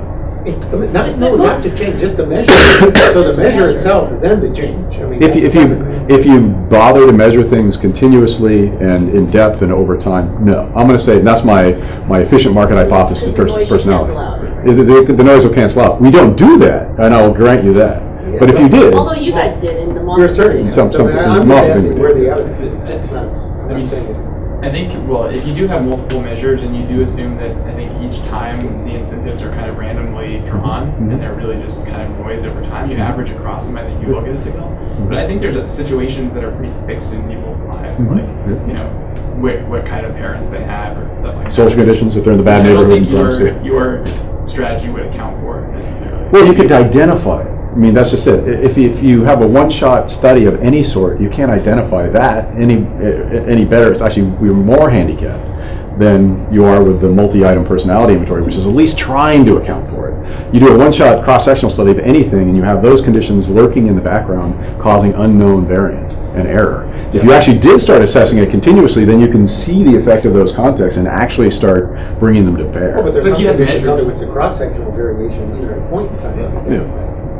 But again, I think you have to do things that are far more informed and think about them than just assume that any given cross-sectional thing is a problem or even the solution is, Well, I'm not saying that it's hopeless. I'm just trying to understand what the progress has been in solving these questions. I mean, if the features of your life are the same, same house, same neighborhood, whatever, actually that doesn't present a problem for looking at personality change because, of course, it's fixed, right? So it's not a confound over time. But even getting the measure of the personality. But getting the measure of personality, I would just say, like, I'm only in an oppressed circumstance and you never see me in the full, but you could, in a cross-section, identify people in different situations and try to account for that. So it's not I'm not saying it's impossible. I'm just saying, like, there are no standardized measures of situations apart from, like, David Funder's thing, and that's not really what we're talking about, right? That's not really the whole thing here. So I think that's one of the reasons. I mean, there are really the wages like, is there pay for exhibiting certain kinds of work behavior, you can enumerate examples, but there's no standardized taxonomy of situational features that you would want in any given study to include, right? I mean, maybe not the studies in psychology, but certainly there are things like wages and social context effects, and there could be a number of ways where people have measured incentives and environments, contexts. Well, let me get to one context, which is your therapist, and see whether they're changing personality. Okay. So can you change personality traits? I'm not going to talk about that. Oh wait, no. So can you through therapy? He's going to say. Let me show you the data. Okay, so there's a classic book in psychology, the Smith, Glass, and Miller book from 1980, which most clinicians will cite as the first and most foremost evidence for the effectiveness of therapy in general. And it is also one of the first meta-analyses. So it kind of sparked two things, which was the successful defense of clinical interventions for things like depression and anxiety, and also the whole enterprise of doing meta-analysis. So I have a soft spot for this because I started doing meta-analyses, in part through teaching clinical students about meta-analyses.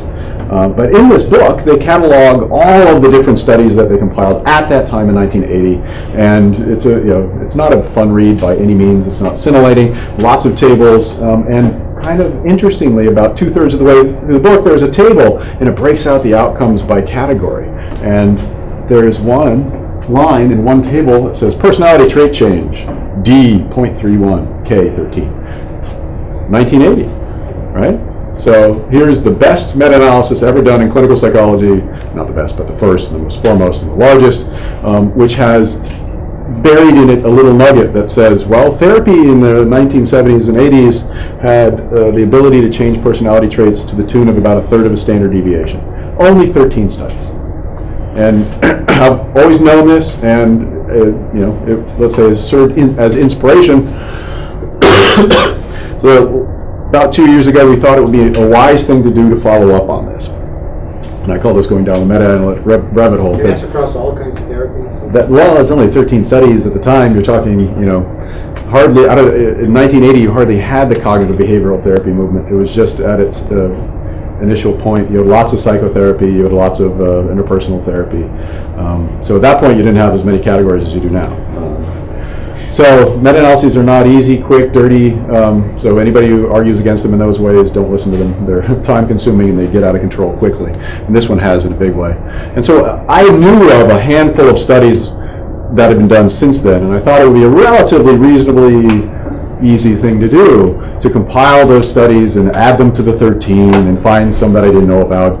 And there couldn't be that many, right? I mean, I've been hanging around the field of personality trait change and development for a long time, and I thought I kind of knew almost all the studies that have been done. I was so wrong. I've been really wrong in 2 ways on this project. So that one I was really wrong on. So we decided to do this and ask a few questions. Do personality traits change as a result of therapy? That's an interesting question because therapy is, of course, the main way we do things to people in our society. It's also a relatively short-term phenomenon where individuals go to a therapist, and largely because of reimbursement rules, can't go to them for very long unless they're rich, right? You go until your insurance runs out because you have some presenting problem, typically depression or anxiety. You get treated for 2 to 6 months, depending upon the severity of the disorder, right? That's the typical therapeutic experience for people. So this is an intrinsically interesting question from a personality trait development perspective because most of our research had shown that yes, traits change, but they really do so over a long period of time. And I'd come to the distinct conclusion that, look, yes, things change, but decade to decade, really modest changes that are not dramatic. You're not going to see it in yourself or other people. You're talking 1/4 of a standard deviation per decade per life, which adds up to a lot. The 80-year-old is much different than the 20-year-old. But if you go 20 to 30, you might not see it yourself, right? You can measure it, you can find it, but it's not something that's huge. And that is true in the passive observational studies. That's what you see. So I thought this would be an interesting question because you're talking about an intervention that's relatively short term. So it's a very... Or just... You will see. You're anticipating everything. So this is a provocative question from a theoretical perspective because you're taking a really, risky situation. Can you really do something to personality traits in a short-term time? We have been influenced by hanging around with you guys, so we really wanted to get at the causal aspect of this, so we really wanted to break out the true experimental studies. The clinicians have been very, very diligent with the way they apply themselves to this topic. In the first generation of studies, they did true control groups, usually a waitlist control, where they did some type of intervention, whatever their favorite therapy was, and somebody would have to sit around and not get the therapy. And so we're very interested in those to see whether there is an experimental effect. And then, because we are personality psychologists, we wanted to know whether personality trait change stuck, right? Because if it's just this thing that fluctuates when you see a therapist, it's not, in my mind, personality trait change. It's just a state. It's, you see a therapist, they make you happy temporarily, or sad, I don't know what effect. And that's not going to last longer than when you see the therapist. When you leave the therapeutic situation, you go back to baseline, would be the argument. So it's really important to know whether long-term studies show that the change stays in place. And that's what we decided to do. We had a lot of ancillary questions, one of which was, do taking medications work better than therapy and things of that sort. I'll show you. Which big 5 domain changes most, you can guess already. Okay, so we focus on clinical studies that track changes in personality traits. Obvious candidates, we have our standard measures of the big 5. That was easy. You could pull those out pretty quickly. Then we got back to definitional issues. So when it comes to personality traits, we define them conceptually as stable, internal, global attributions about yourself, right? So counter to that is what the typical assessment is in clinical situations, which is assessing a state. So if you fill out any depression inventory, it's typically a state measure. For the last week, I have not been able to sleep. I have been a lot of depressive affect. I've been very anxious. Typical questions for a depression inventory, and it's very short term. All of the symptom measures for clinicians are short term, right? We were uninterested in those, but we're interested in long-term patterns, and they are captured, for better or worse, as you see in personality trait inventories by asking somebody, in general, are you an extroverted person? In general, are you an anxious person? And we discovered along the way that there are lots of candidates within the clinical literature that suit that or fit that definition quite nicely that we didn't expect. So the IIP is the inventory of interpersonal problems. It's maladaptive extroversion and agreeableness. So it's being aggressive in interpersonal situations, or angry a lot in interpersonal situations, or problematically introverted. Spielberger actually created state and trait measures of anxiety and anger, and they were used ad nauseum in clinical studies. This really blew things up in a way that we didn't expect. So there are countless studies that use these measures and track trait anxiety change over time. And so we started working through those and found ourselves facing a much bigger situation. So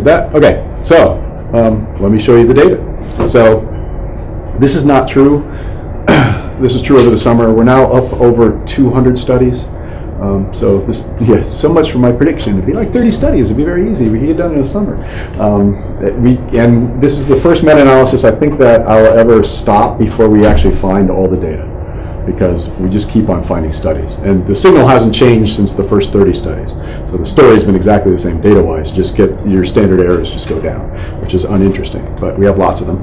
There are over 200 samples in this data I'll report to you, because clinicians will typically investigate multiple types of therapy and multiple types of samples. And so we have more samples than studies. The N is not that large, 15,000, because the typical intervention study in clinical psychology is small, 30 to 40 or 50 people. Some of them are big, in the hundreds, but none of them are huge by our standards. What I call 178 clinical samples with 12 true experiments. There's a subset of non-clinical samples which become very important. And by non-clinical, I mean either they were a non-clinical group, so the spouses and family members of people receiving serotonin reuptake inhibitors also got the medications, and because the MDs were interested in knowing what would happen to you if you took fluoxetine or Lexapro, and you aren't sick. Would it change your personality? And there are also non-clinical samples getting non-clinical interventions. My favorite being the mindfulness study done on doctors, which is out of the Rochester group, and they showed that if you train doctors to be more mindful, it changes their personality. I take that as a case in point that I don't need to do the meta-analysis, because if you can change the personality of an MD, it's all the evidence you need that personality can be changed. So, and then 47 of these studies actually change over a long period of time. So the clinicians have been very, very good about their methods. They don't accept, the determination of therapy and what the person says that termination of therapy is evidence. They want to see long-term outcomes, and they've done a really good job of assessing that. Okay. In this study, we have classic CBT, supportive therapy, and even psychoanalysis. We have a subset of the psychoanalytic studies, which was fun. Found those late. It's like a treasure trove of depth psychology. Lots of different disorders, depression, anxiety being the most likely, but drug and alcohol abuse and eating disorders are also very common. We categorize the measures into the Big Five quite easily, because every measure that's ever been used now has been correlated with the Big Five, so that wasn't tough. And here are your results. I'll get to your data. So this is doing absolutely nothing to the data. This is just collapsing the data so that you have one data point for each sample, and looking at clinical versus non-clinical studies. It's on what's called a D metric, which is your difference score over the standard deviation. In psychological terms, most of our effect sizes are between a D of 0.2 and 0.8. We think of a 0.8 as being large. In developmental terms, we know over the life course that something like conscientiousness will increase a total of a standard deviation. Neuroticism will decrease about a total of a standard deviation. That's over a 40 to 50 year period. And what you get in the intervention studies is almost a half a standard deviation of change on personality trait measures within 28 weeks, without doing anything to the data, not breaking it out, categorizing it, doing it in different types of therapy or different types of traits. Yeah. And so just as a you could stop there. And for me, this ruins my theory, so I need to go back to my theory and revise it, because it was wrong, saying that most personality trait or trait change is long-term and slow. That may be true, but I didn't imagine the possibility that my long-term passive observational studies had hidden in them rather dramatic change that could happen over a short period of time. So it's very interesting from a theoretical perspective that just this. trait license, not state. Like, so I know that these anxiety and personality, so they make a distinction between, are you feeling anxious today? And then you can just rephrase it and say, oh, the trait measure says, do you feel anxious generally? But how do you know that the person's just simply, responding with their state response? Yeah, and then you're coming to that. Well, I mean, I'm very curious whether you find the argument satisfying, because I think that's the fundamental question. That's the part I didn't talk about, which is a state-trait distinction. Some clinicians argue that this is just state-level change. This is relatively uninteresting. Our measures, and you would like this argument, our measures of personality are imperfect in such a way that they're actually infiltrated with state-level variance. And the counter is also true. Your depression measure has trait-level variance. And just because we call them these things doesn't mean we're absent the phenomena in each of them.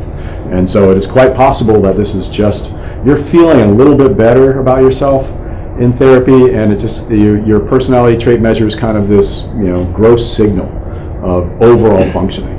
And it just gets a little better because you're feeling better at that point. So for instance, the long-term outcome becomes very important in that case, because if you go back down, then that's something that would. So this is combining across all everything. directions. This is breaking it down. Cross section as well as these are all. No cross sectional. They're all longitudinal intervention studies, multiple ways of assessment over time. Okay. The first is the experimental issue. So when you do a true experimental approach, if you have a control group versus an intervention group, do you get an effect? It's really important for clinical studies because we know from clinical studies that if you do nothing to a group of individuals who are presenting with depression, they will get better on their own, in part. So that you're seeing somebody at their nadir, at their low point, and most of us bounce back at least a little bit. And so the question isn't whether you get better, the question is whether the intervention gets you better than doing nothing. That's this effect. And so yes, and this is on personality trait measures now, not on depression measures. So if you intervene with a typical clinical intervention, the personality trait measures are getting better faster than the people who are not being treated. And in the non-clinical samples, you actually get a bigger effect. What's more important is actually the control groups, which you see here. So this is breaking things out again. These are your clinical studies. This is the average change in the intervention group. This is the change in the control group for the clinical studies. And as you see, there is that positive effect. People get better just through time, but they don't come back as high or as fast as the people getting interventions. This, for me, is the kicker. So these are your non-clinical groups. You would expect absolutely no regression to the mean effects for non-clinical groups. They're not presenting with problems in the first place. Spouses or doctors especially aren't coming to the clinical setting depressed, they're just normal. And over a 6-month period at best, you wouldn't expect any change, and you find none. But the intervention studies actually show quite a profound effect. So this actually emerged as something that came out of the data that we think is very important from the perspective that, yes, interventions are doing something more than just a placebo effect or a passive effect. Okay, the second one is, do the effects of therapy fade over time? So we parse the data into bins of time, immediately after treatment, 0 to 6 months, greater than 5 years. And some of these studies go really, really long, like 16 years, so it's quite impressive. And here are your effect sizes going across these different bins of time, 0.46, 0.44, 0.72, I wouldn't pay attention to that, 0.57, and 0.49. So, and all the intervals are overlapping. There's no decrease in the amount of change that you see. So if you track people 5 years out and look at what they say about themselves on these inventories, they're saying the same thing here as they said when they just emerged out of therapy. So there doesn't seem to be this bounce back that you get. So the change sticks. It stays in place. So for us at this point, I'm not completely satisfied with this, which I'll go into possibly. The combination of the experimental evidence and the long-term evidence seems pretty profound.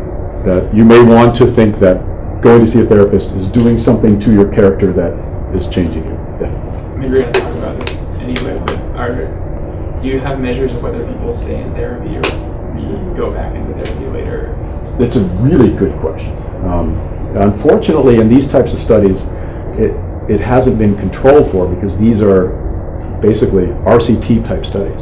So as part of the protocol, they do everything in their power to keep those individuals in the therapeutic setting, which makes it an entirely unique sample, right? Because you have to ask the question, is that the way most people use therapy? You go to a therapist, and you think about it, you go to a therapist or you go to a clinic, and they say to you, great, okay, it's really nice of you to come in, I know you're feeling depressed and suicidal, could you sign this paper and agree to be in the study for the next 6 months? You can't leave. Right? And you may feel better next week, but you're still going to go, and they're going to keep you in. Who's the person who stays in the therapy setting versus the person who leaves? Yes, but then they don't track it, and we don't know who those people are.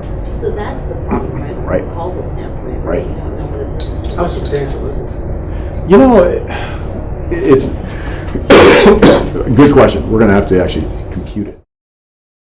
And the quality of the data ranges. So a lot of these studies are motivated by a therapist who wants to show that their therapy is the thing. And so they may not report all the data that you want. A lot of these are RCTs, but the RCTs that are done lately are pitting one version of CBT versus another version of CBT. So, and both are effective.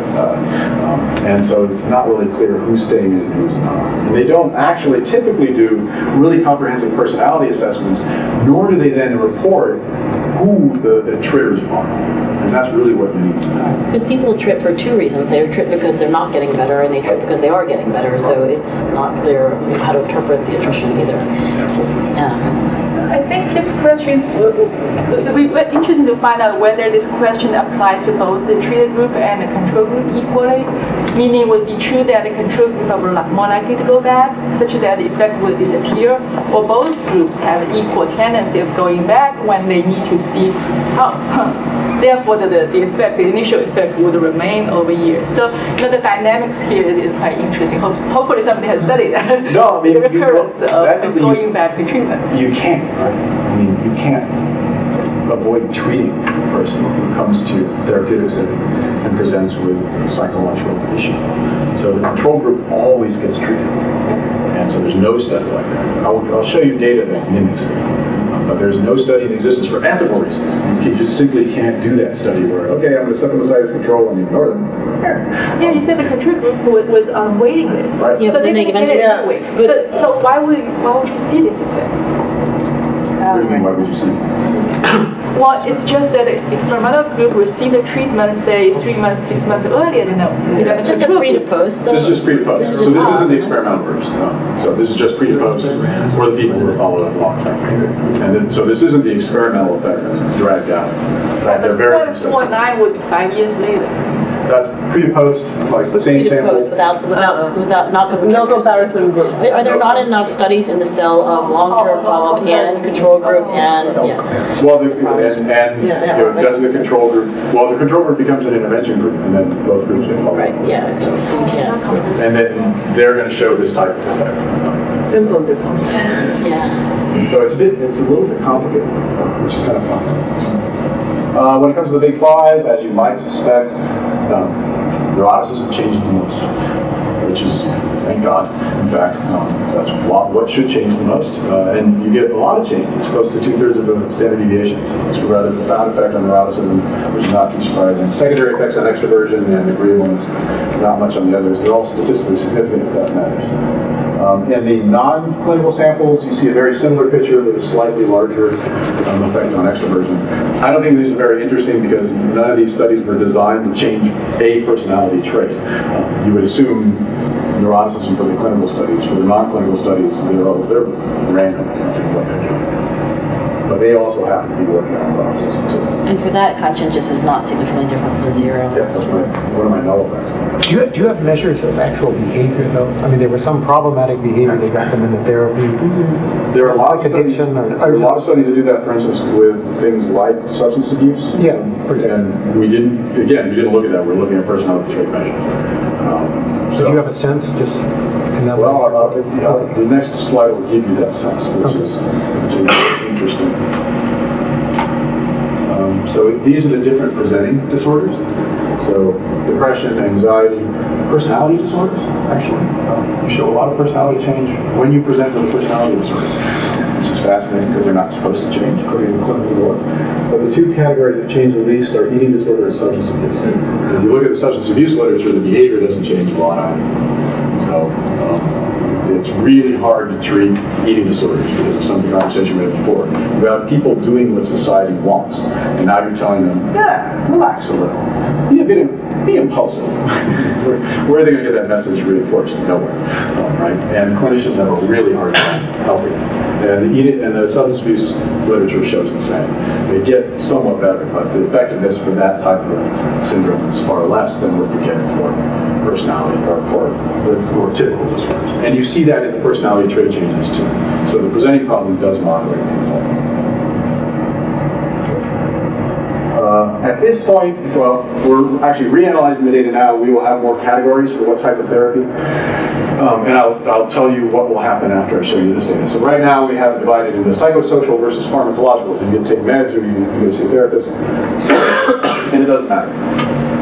So psychosocial versus pharmacological has the same effect. This is the same thing that they've shown in clinical psychology over and over again. I'll go even farther and say that we probably will not find any effect for any type of therapy because they've been finding that forever. And it's very disturbing for the clinical psychologists. And it should be disturbing to you too, because if you're looking for inspiration on what type of intervention you should do, the guiding philosophy from psychology would be, well, there's the behaviorist movement, there's the interpersonal reflective therapeutic movement, Rogerian, there's the psychoanalytic movement, right? Deeply rich, fleshed out theoretical systems that have absolutely no import to other somebody changes. So cognitive therapy is not more effective for depression than like dynamic theory? Interesting. Anybody who ever looks at it objectively finds that they all work and they all work equally. And the biggest predictor of whether any given study shows an effect of a therapy is the allegiance of the author.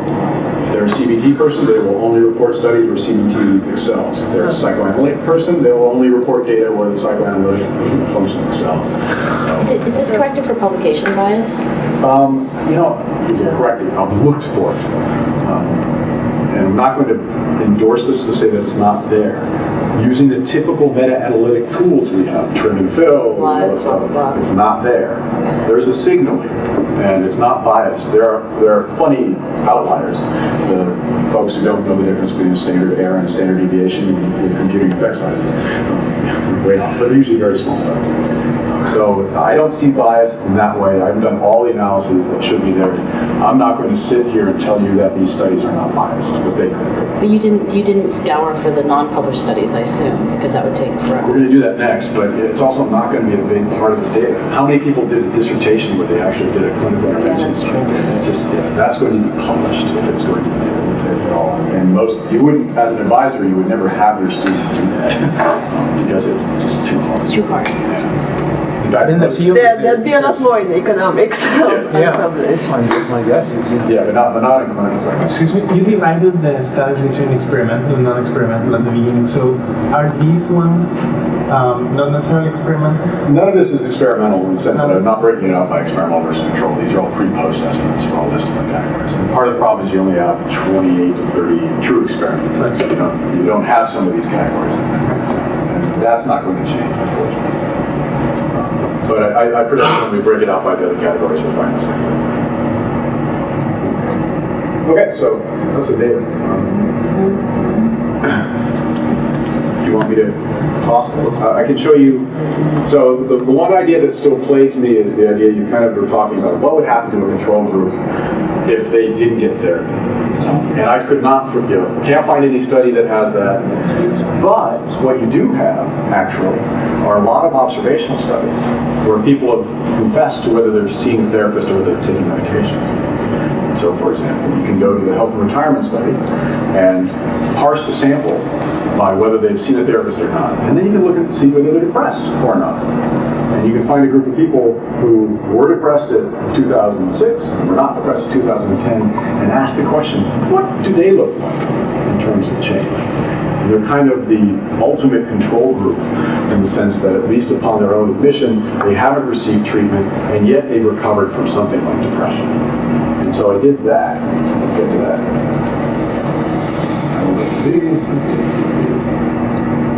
So I got the health and retirement study and the Dunedin study for this analysis. And so I have groups that are constantly depressed over time, never depressed, became depressed, and overcame depression. And I have neuroticism scores.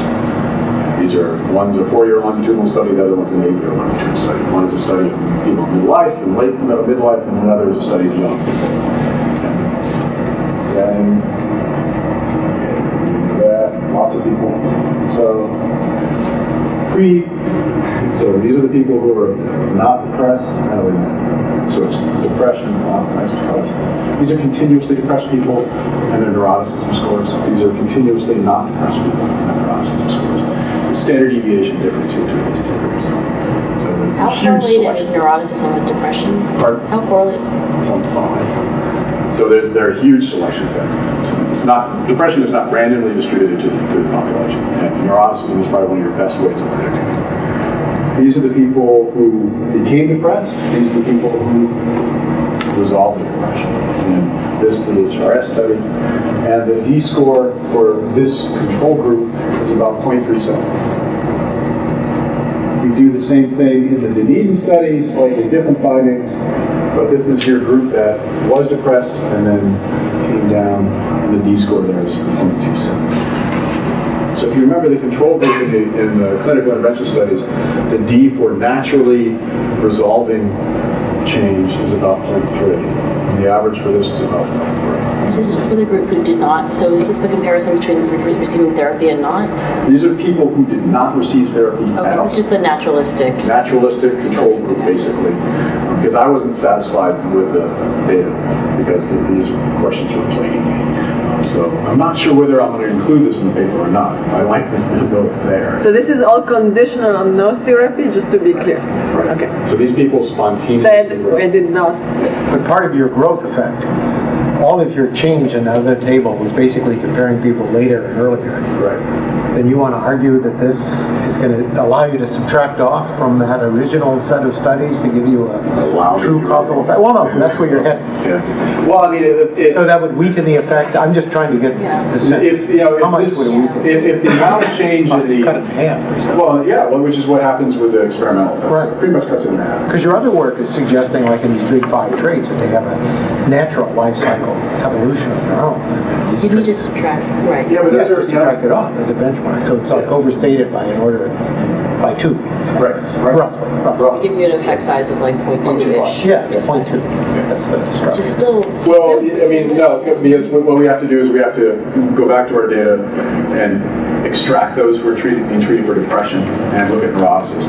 And the D-score for that category is right. No, I don't like it. Yeah, so I mean, to some extent, no, actually, you're not subtracting much. You still have half a standard deviation of change unaccounted for. Is depression the left tail of emotional stability in your mind, or is it actually? It's a state measure of negative affect. The trait measure will include part of that. The trait measure of neuroticism asks you, are you emotionally stable?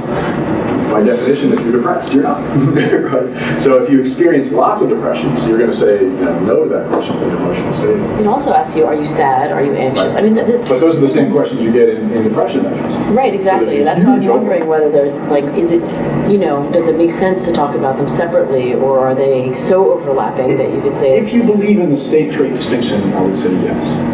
Back to Jim's earlier point about measurement, specificity, if you think there are multiple levels of approaching constructs, one time bound, one episodic, which is like following the stock market. People who work the stock market, day to day, week to week, make money off it, purportedly, are relying on that. Clinicians are relying on state fluctuations to help treat people. Right? And they set aside personality disorders as this other category of things that they really don't want to deal with. Why? At least these findings would indicate that they may want to deal with it, because they're effectively changing personality traits through the therapeutic intervention as it is. Part of that is undoubtedly the state level manifestation. But when you combine the experimental data, the long-term outcome data, and the, let's call it hypothetical ideal control group, there still seems to be a signal in the intervention that's changing personality traits more than you would expect. Did you say in HRS they have a question whether you got therapy or not? Yeah. So could you do that comparison? So does this look different if you look at the people who did get therapy? Yeah. Okay. Well, didn't you say that the effect was 1 for those, so that in the end they No, I'm saying in the meta-analysis, if you break out just the depression, people being treated for depression and the outcome being neuroticism, the D-score is about 0.75 to 1. It's very large. And so that's the true comparison to those two studies. And so it's pretty profound. And there's still a signal. two questions. The graph you just showed a while ago with those 4 groups. One is, because this is a 2-time measure, right? So you don't see the trend. While in the other study, you can see that they immediately improve, and then they sustain the improvement. Well, this group, we don't know whether there was a sudden change or was a gradual change. So that's one missing information. Another thing is, you got to stop there. This is a sudden, by my definition, this is a sudden change, right? I live in a world where I follow people for 10 years. Well, you're talking about that. So I thought you were talking about therapy. Sorry. No. But that's in the therapy you see sudden change, but we don't know with the observation study how sudden the change is. We have no idea. Another thing is the experimental group, the clinical group you had from meta-analysis should be compared with a combination of the people who stayed depressed and the people who became undepressed. Yeah. So you don't know, how many people without therapy would stay depressed. Well, I do know, and it's a problem. So let me back up. So I think a couple of takeaway points from the meta-analysis for me are, one, personality traits can change quickly. And that's a really important thing to know. So that for me reconceptualizes my idea about the way personality traits work. And now I have to reconsider all the theoretical points I made about how things develop progressively. It might be that when I see this relatively modest signal in the data, what I'm capturing is a very small group of people who change profoundly and a relatively large group of people who are doing nothing. And so what it tells me is I don't understand the process of change, right? And we haven't done the studies appropriately to determine how everything's been mean leveled for now, right? Well, and long term, everything's been like, you need to assess this every 5 years. And if you do something more narrow than that, time-wise, you're doing something inappropriate because personality is not going to change. And we haven't had these continuous assessments of something over time to capture the phenomena of change. We just see. Well, but there are these studies of rank stability, and even with these measures. But this is looking at. No, but I mean, finding that for example, with these cognitive traits typically are much more stable in that rank stable sense. So rank stable is a different picture. So this is looking at the individual. Well, but it's looking at the individual dynamics. This is looking at the individual dynamics and trying to understand within that stability what's happening to someone. And we just don't know. The fact that one person could have a 1 standard deviation difference and then 2 people have no difference, I mean, the means obscure all of that. But wait, are you going to answer my question before I have to leave about therapy versus non-therapy in HRS? So I just want to make that point that I think that's really important from a number of perspectives. Yes, personality traits can change. So when somebody comes to you and says typically, personality, we didn't reassess it, or it's not worth assessing, this is not going to change, tell them they're wrong. Hopefully I'll have a paper sometime in the near future published that says that, because I think we have data to that effect. Whether therapy is your intervention of choice is still, I think, an open question. I'm not personally convinced for a variety of reasons. I think the data here is provocative. The problem is the question you had. So if you go.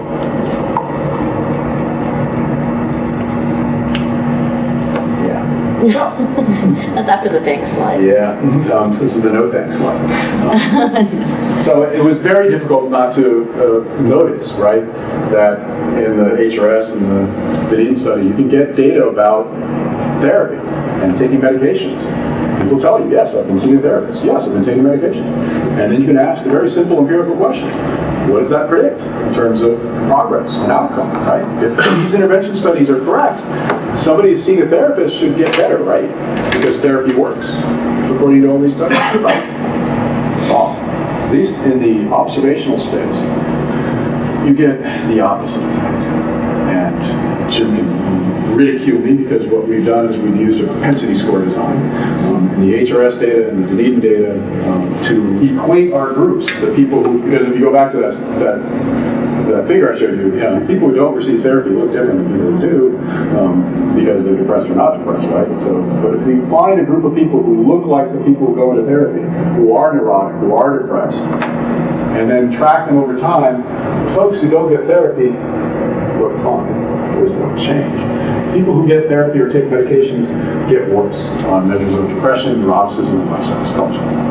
Not huge effects, but they're not getting better. Really, tell me the alternative I should use, other than Heckman correction, for trying to, so I've equated these groups on 30 some odd covariates in all 3 longitudinal studies. And they equate, right? They look the same. There's probably something going on here I need to try and figure out. But we've tried to equate them on everything possible, including depression. What about trends, actually? Someone brought up the idea of trends. Do you have, these are the only two time points? There's only 2 time points? In the Dunedin study, we can look at that a little bit. But the signal in the Dunedin study is the same. If you go see a therapist, you don't get that. No, but this could be the people who were having a trend, even though at the level where you were matching, I mean, they all have the same... So you think they're accelerating? Yeah, yeah. The problem is actually Maybe. they're not. They're actually just elevated on neuropsis. They're not going anywhere. So they're much higher. Imagine between these 2 time periods, 22 and 26, some kids got drafted. Right, no, yeah, there could be experiences. They became depressed. That's why they're seeing therapy. Yeah. Well, yeah, and so we need to still control for more variables. So we need to find. Yeah, it's time varying, life events that happen to you, and therapy is a time varying treatment in response to that. That is a possibility still. Yeah. But that still doesn't bode well. And it's funny because when I ask, Caspi gets asked this all the time because the therapist will say, you need to control for therapy because it's going to be a confound. And this got generated out of his comment, which is like, every single time we look at it, it's actually the diagnostic system of distress. The best predictor of decreasing neuroticism is whether you give up your medication. If you stop taking your medications, you're actually Right, that's the interpretation.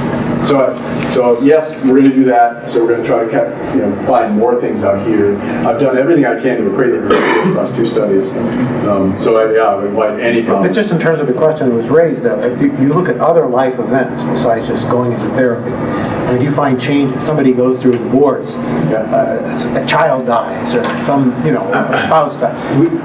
There must be big changes, right, in these treatments? They're not big changes. They're small changes. So we have one of the studies is actually a nice longitudinal study of college kids, and we have life events tracked 6 times. So we'll be able to test that on that. We've tracked the life events and looked at the relationship to personality change, and the signal's there, but the effect sizes are on the order of a 0.1 correlation. It's very small.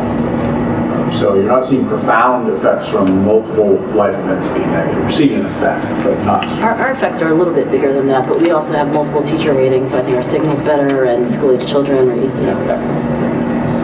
So this is my dilemma. So I was just wondering, you mentioned something about insurance. Are there any cases of studies, or could you exploit exogenous variation and changes in what's covered by large insurance companies? Or I was thinking also about changes in physician practice with the black box warning for depression drugs. There's probably discontinuity in care that's not related to the underlying need for drugs. I would hope so, but I don't think you have the data because the motivations behind the publications were such that you're not going to see that data published. So that's part of the problem is the coverage in the literature for the phenomenon. And over the historical trends are such that I don't think you'll see the changes in the time of intervention. You can look at it. Maybe if there's some large companies that decide they're reading the literature, they want to change what they cover a little bit. But there are very few studies like that. I mean, I just wanted to try to understand the timing. So, do you know exactly when they take up therapy? Like during this time? They just say whether they're taking therapy here or taking therapy here. We have, in the Dunedin study, we're going to track continuously whether they did take therapy. It's like possible in between those 2 times they got depressed and got depressed, Okay. So we control for everything we possibly could. So all the selection effects. There's still a possibility that this is explained there. But the one thing that's really kind of important is 10 to 1.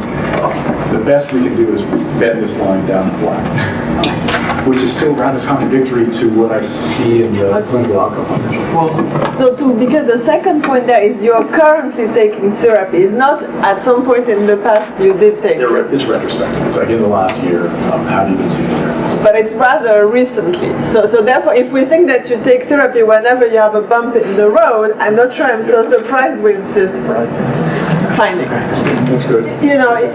Wouldn't you want to have no therapy versus therapy predicting time 2 regardless of whether you were, Isn't that the comparison you want? Therapy or no therapy at time 1? Which is fine. But then, just what happens to you regardless of whether you're taking therapy at time 2? Sorry, does therapy predict upward or downward trajectory over time? Prospectively. Prospectively. We know it doesn't do that. What? So from the Dunedin study, we know that that is not true. But there's no That is not effect, true. or is it the wrong way? It's negative. It's negative. Same thing. Same. So how do you put this together? I gotta go. But anyway, how do you? So should I be telling people that we know that personality can change because the first 4/5 of the studies, the meta-analysis suggests yes, but this suggests no. Well, At this point, I'd be willing to say that personality traits can change in a short period of time. I'm not willing to say that therapy is the way to do it. no, but that's contradictory. But all the meta-analysis was on therapy. I know. Yeah, so All right. Well, I will But it's email you. this This is cautions really me from good. saying that the therapy is actually the causal mechanism. And combine that with the fact that therapy is problematically defined and implemented, and they don't know the causal mechanism is, right? That it could be something else in the therapeutic situation that's causing people to change, not therapy per se. And it could just be having somebody who's perceived as an authority figure find you important enough to listen to for a 3-month period. That's sufficient for making you feel better about yourself. I don't know. Right. But still wouldn't explain that. But yeah, exactly. you would hope you would see a signal here too. Yeah. I mean, do you see other measures of like social interaction, like parenting, mentoring, other kind of, it's a similar kind? That's what your last suggests, at least. Okay, bye. Heading out. Yeah. Bye. Congratulations on your baby. I'm so glad it was a girl. Aren't you glad it was a girl? Really, bro? Well, I have 2 teenage We are girls. the superior. The superior Okay, sex, bye, I'm not sure I agree with that. I'll see you later. I might recommend a therapist. So, anyway, it's good to see you.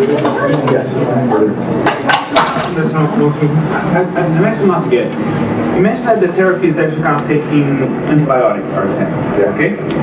And now, if you do exactly the same kind of approach, and instead of kind of saying depression, get kind of a sick days, you would kind of rise to the conclusion that antibiotics cause you to get sick. Is that Right. correct? Yeah, no, the potential, that's the, And they're giving us antibiotics. makes you sick. Yeah. No, they're giving up what makes you better.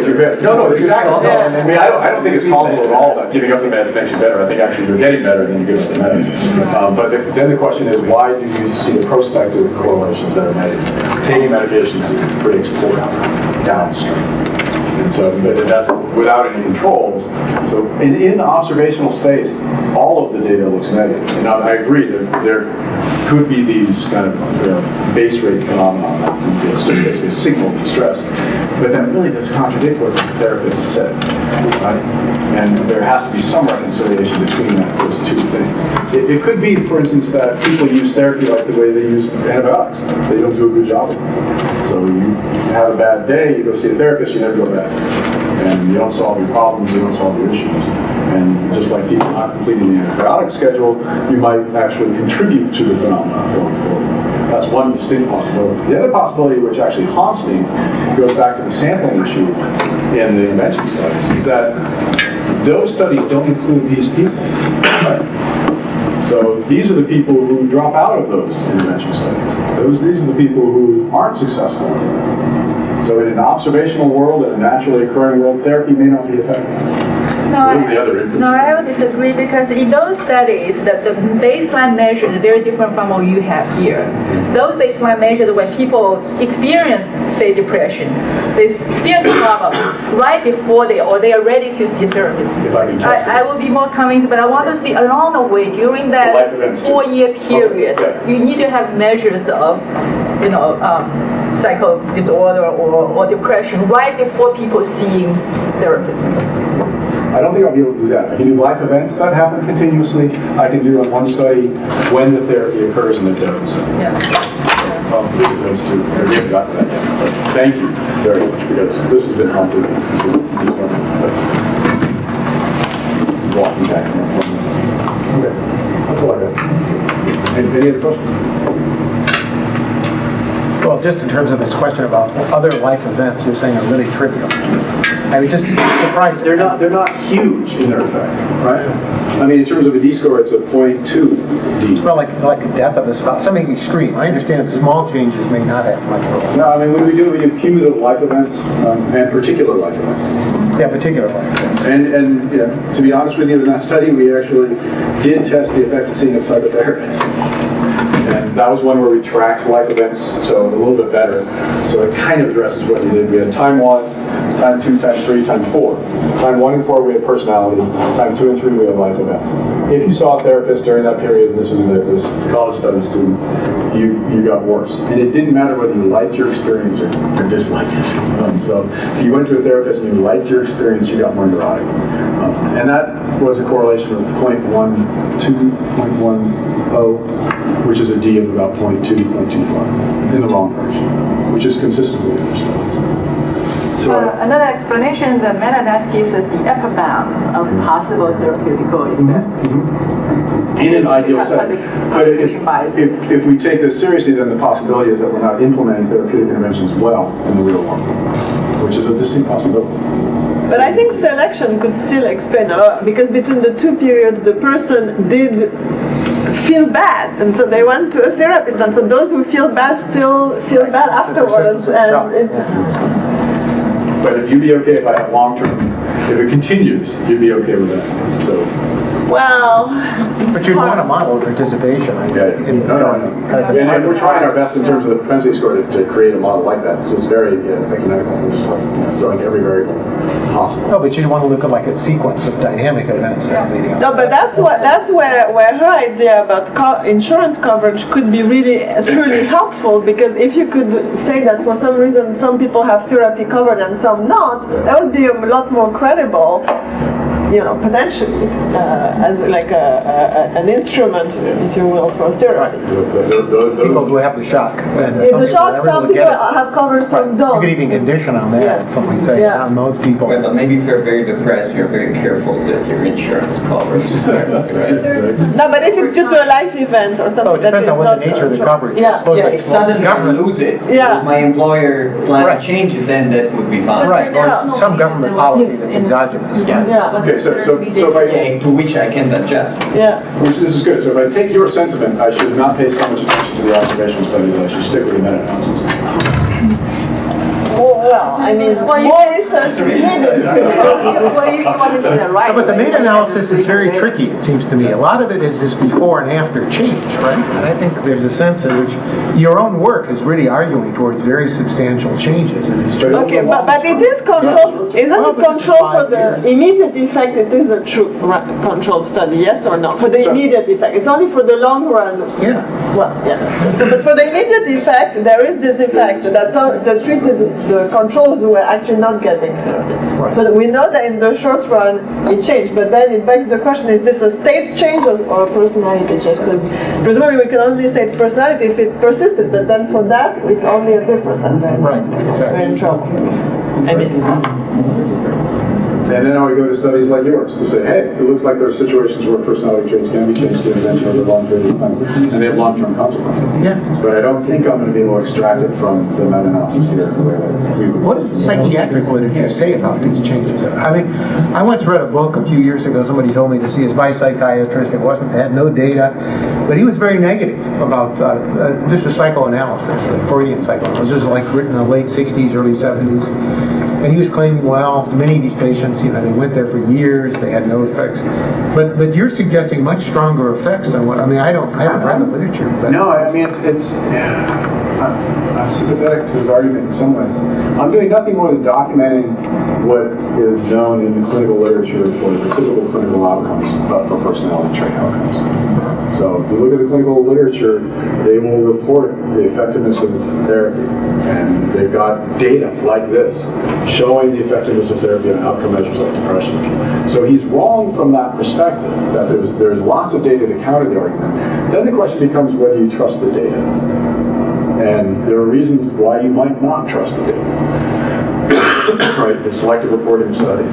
People are motivated to show that their therapy works, and those are the only studies that are reported in the literature that show an effect of a certain therapeutic intervention. And the measures are self-reports of the state. Typically, that's what the clinical outcomes are, but that's also their gold standard. Their gold standard. No, I understand, but I mean, the point is if you thought as part of your therapy that you should be improving, then you should tell me. I don't know. I mean, there's always this question, right? It's Is there a demand effect? Yeah. Yeah, well, that's why the long-term outcome is actually provocative, right? After you get out of a therapeutic situation, you shouldn't be capitulating to what your therapist at that time told you. 2 years down the road, You've kind of internalized it. You're supposed to be much less neurotic now. I don't know. No, I'm not saying there's any clear way to reconcile. But to your basic point about personality trait change, I think the recent news stories about the veterans coming back from war area, they display clear change in their personality trait. And here the therapist is trying to restore their initial, much more desired, much more desirable personality. And would that But do those work? Do those interventions work actually for the veterans? It was in the news because there were a lot of suicidal events and suicidal attempts among people. They have therapy on and off. Of course they have guaranteed insurance. But it was also in the news because of Duckworth's mentor, actually, right? Sealing. No, the studies on the Berkeley children were being used to apply to the veterans from Iraq and Afghanistan, right? Which is unfortunate because you should have good data. Well, we have good data on Seligman's interventions and they don't work, but we should have really good data on the veterans and whether the interventions work. And I don't know if there is that. Yeah, no, I think. And again, what's for me the issue is that many clinicians or psychologists or researchers won't use personality trait measures in these situations because it's not their outcome of choice, nor is it their goal. And so the psychoanalyst doesn't set out to change somebody's personality, they set out to make them come to terms with the personality they have. Right. And I think most CBT people would say, I'm not trying to change personality, I'm just trying to get their thoughts rewired. So if you use some other measure, like happiness or some measure of adjustment, and they may not change the measure, but they could be much more accepting of themselves, right? Right. And that's not, there are no studies of that There's some. Personal satisfaction. And what do they show? Oh, they show an effect. About the same size, though? Or? The state measures show larger effects. Larger. So you're looking at full standard deviation of change. Depression measures are affect measures. But still, the effect sizes that I found here were surprising. But I think Jim is asking about the life satisfaction question, which is different from, do you feel happy kind of question. How, all things considered, how satisfied are you with your life? That would be a typical. A typical question of swells, but swells is correlated with 0.7, 0.8 with depression. So you can extrapolate a bit from the depression literature. So just as a follow-up, you in exchange with Angela, but there was a question saying that we had very little data on the individual trajectories. I thought there was a lot of data. Not in the way that I'm conceptualizing. So if it's true that personality can change dramatically within a 3-month period, we don't have data to that effect. So if you go to people who study what you think of as situationally bound phenomena, they have a very narrow scope. They think in terms of a 2-week study. So like an experience sampling study will be very, very specific and very short term. And then, which is even more problematic, there are some very, very selective studies that tracked things like emotions over a 6-month period. Within person, John Nesselrode does this research. Then they don't track personality traits. And so you don't know from those studies. So it hasn't captured our imagination that we're combining the two. And then assiduously track somebody over time, both at the state and trait level. You might not even need to do the trait level. If you just do states and then model it correctly, you can find a signature for the trait, right? But then to think about that within a long-term longitudinal context, we've never thought about it. Because when you think about things like the HRS, I'm going to go back to you every 2 or 3 years, and I'm going to do this really big assessment. I'm going to ask a bunch of questions, and hopefully get something that's interesting, as opposed to a continuous assessment, which we think is burdensome, intrusive, and problematic. Though I think it can be. But in HRS, you have multiple waves, not just 2. You have multiple waves. But still separated by 4 years. Right, I understand. But it's still interesting to see how the rank is preserved, the distribution, and what the mean levels are. Because your findings would suggest that the means are shifting across all age cohorts. But the question is, what's the deviation from that mean? And what are the individual? So has that been done just with HRS? Just that particular thing about persistence? Persistence of the residual, let's say. That's an interesting question. I think we just got the 2-wave data. Just 2 waves. And we're doing a study on the effect of depression on personality trait change in the HRS, but we didn't think that the rank order consistency was important. Yeah, because we found, we did this study of the CLSY, and we actually found with the measures of cognition, much less much more rank stability than these non-cognitive measures, the measures of personality that are in the CLSY. A lot of variability, but that, that's much younger people. Well, it's also true across the last years. Up to 14, yeah, adolescents, sorry, 14.